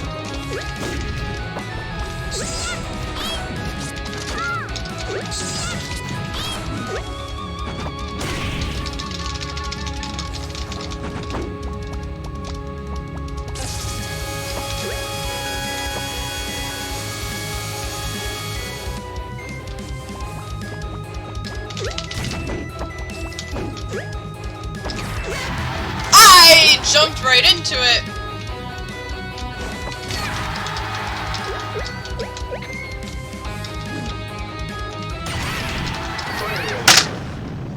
Come on, you fucking hand.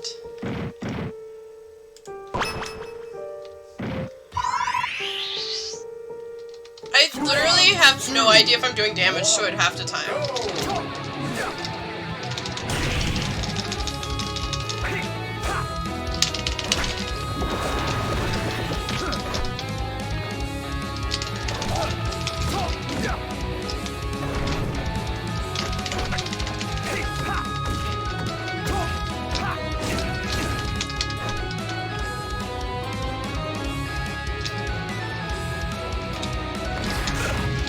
I jumped!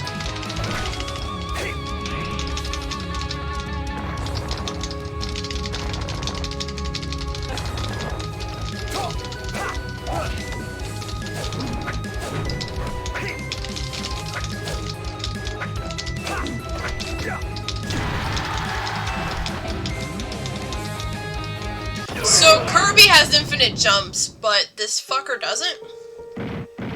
Character going down in numbers in which the mode is stamina battle. You have to hurt them till they reach zero and then you win.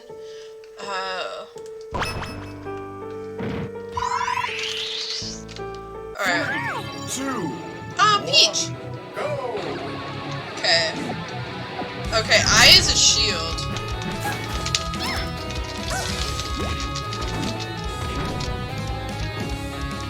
Miss me, bitch.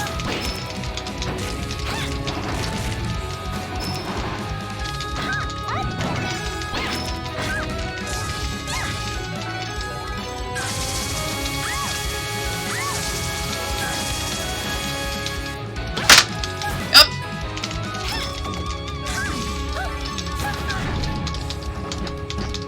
No! I'm so close! He had 14 HP left! That's such bullshit!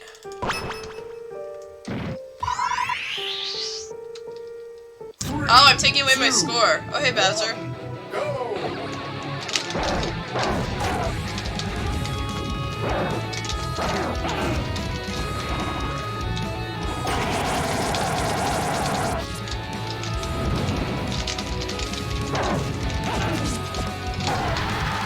Alright. Failure. Simon is the worst character you could have gotten. Sick.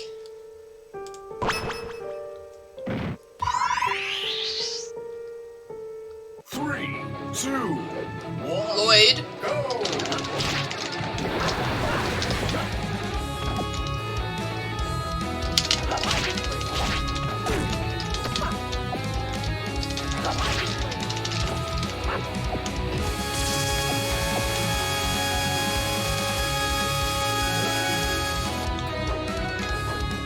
Okay, so you does something.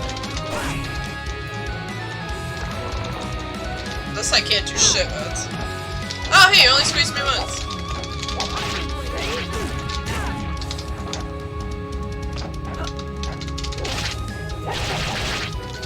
Alright.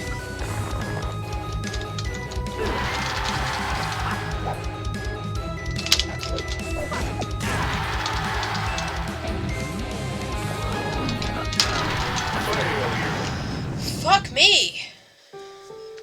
Alright, I think this is my last one. Because my score.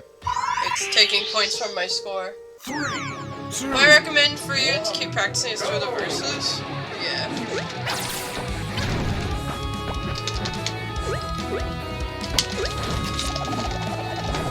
Hi, you missed me, bitch!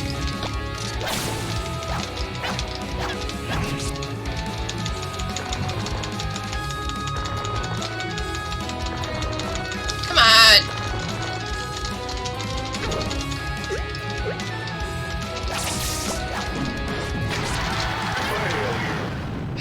Alright, I give up. game over. Game over! Suck my ass.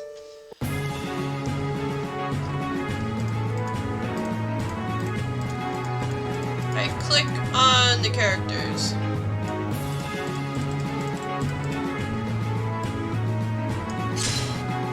It's not letting me.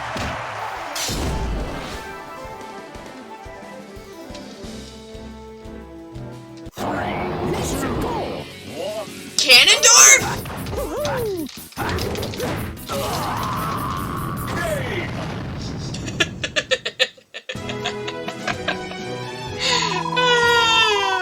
Okay. Me and Mega Man versus Team Fox. 3, 2, Yoshi! go!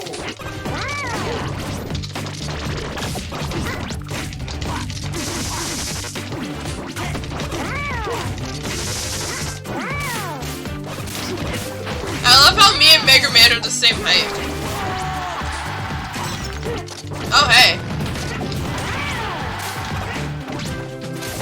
You know what? I'm just gonna let Mega Man do all the work. Game! Cause that's literally what he did. Meant you put player 1 on any character and then click the character in the bottom left. Oh. Oh, whoops. Did you guys see that? I don't think so. I don't think that affected stream. 2, I'm a sandbag! go!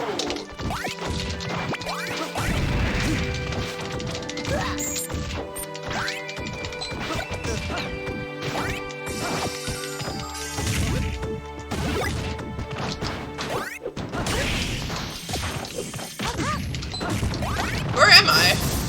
Oh, I fell!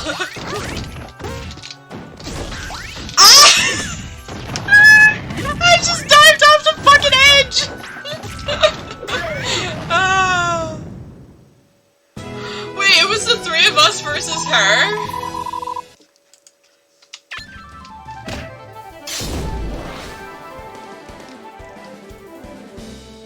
Break the targets. Alright, I'll be sure to not 1, die this time. go!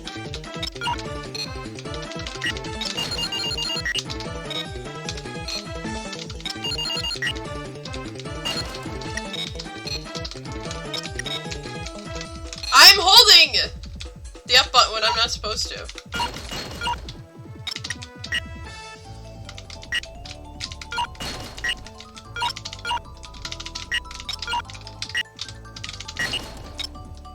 Let me down! Let me down!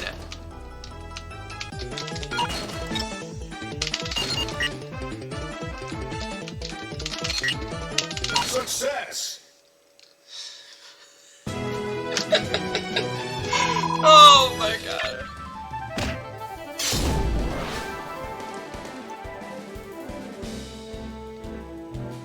Three, 2, I'm Peach! go!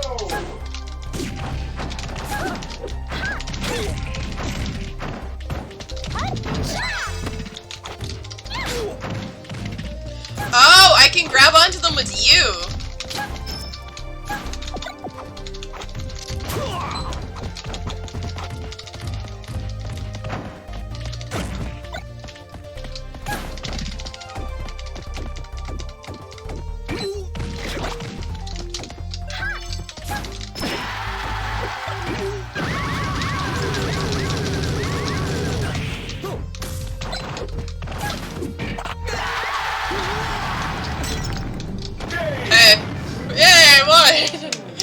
I forgot she makes that CHO and hatches sounds. Alright, we'll just play this until the end of stream, because Zelda, Waluigi, and Mega Man. We're gonna be ending in like 10 minutes, so. 2, 1. Wait, did I miss Stay Healthy Bot? Where am I? I'm Crystal!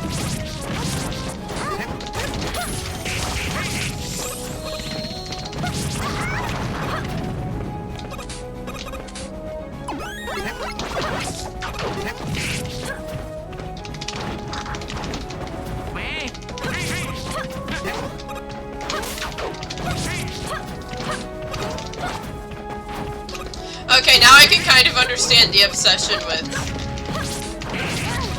Super Smash Bros. Waluigi, get out of here!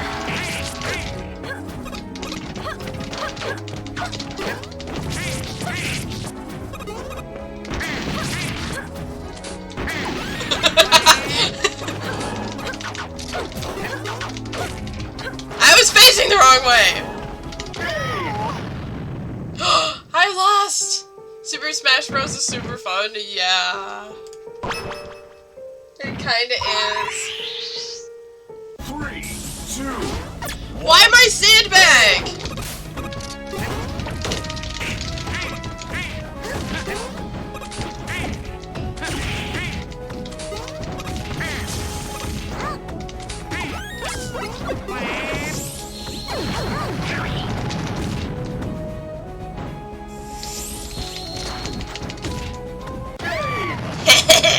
Got sandbag again? Hell yeah, and I just won with sandbag!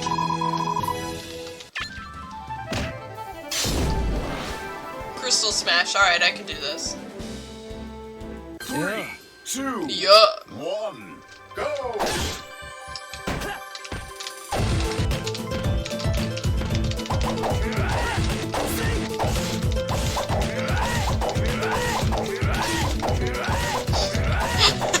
How'd you win with sandbag? I don't know.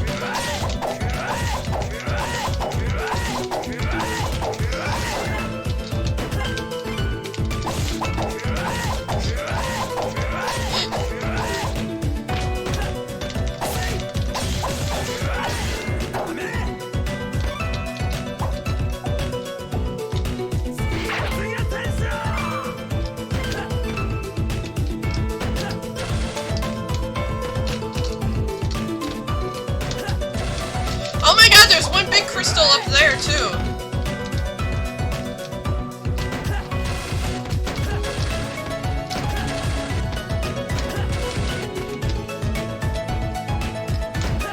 This music is very loud.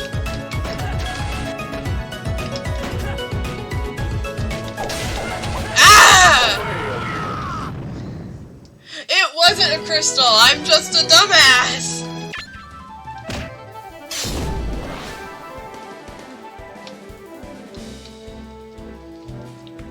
3, 2, 1. Go!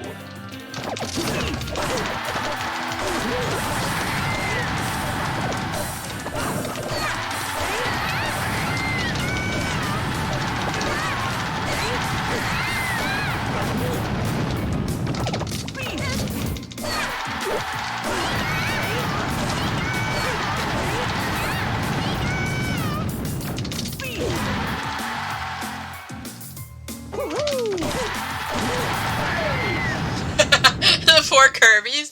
The poor Pikachu's going, Pika! Oh, that's so funny. Metal Pit. 3, 2, Let's go. 1. Go!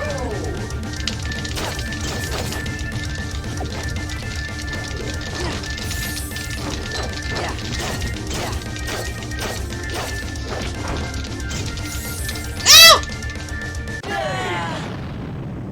I tried jumping, but I couldn't. Alright, I think we're gonna call it. Also, did I miss? How'd you lose that Sora? Listen, I don't play these kinds of games, alright? Shush.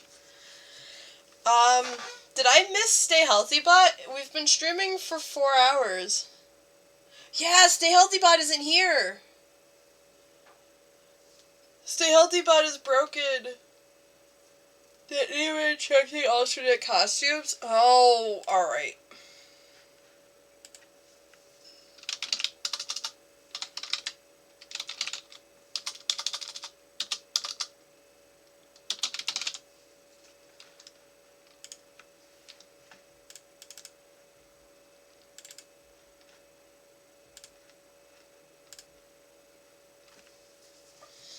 I will relaunch the game and check this shit out real quick.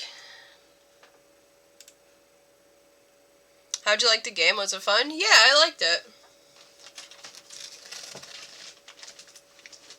But I have to re-extract it to get the game going because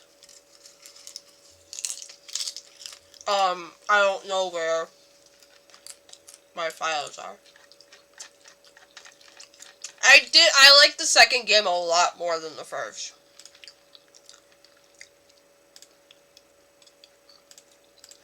That's for sure.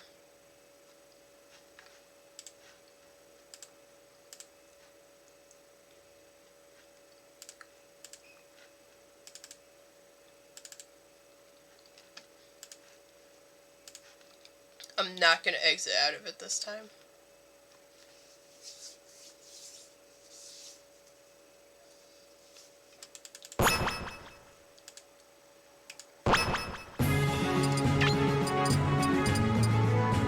What am I looking for?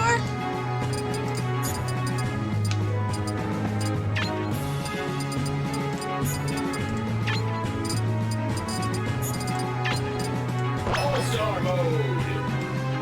Mr. Game & Watch.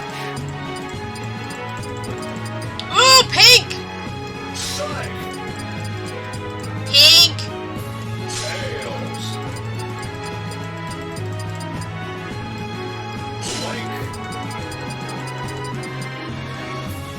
Meta Knight. Kirby. Pink! Classic Mode. Simon. Samus. Oh, the names are on the tops of the characters. Okay. Donkey Kong. Ha, Donkey Kong could be different colors. Pikachu. Pichu! Pichu.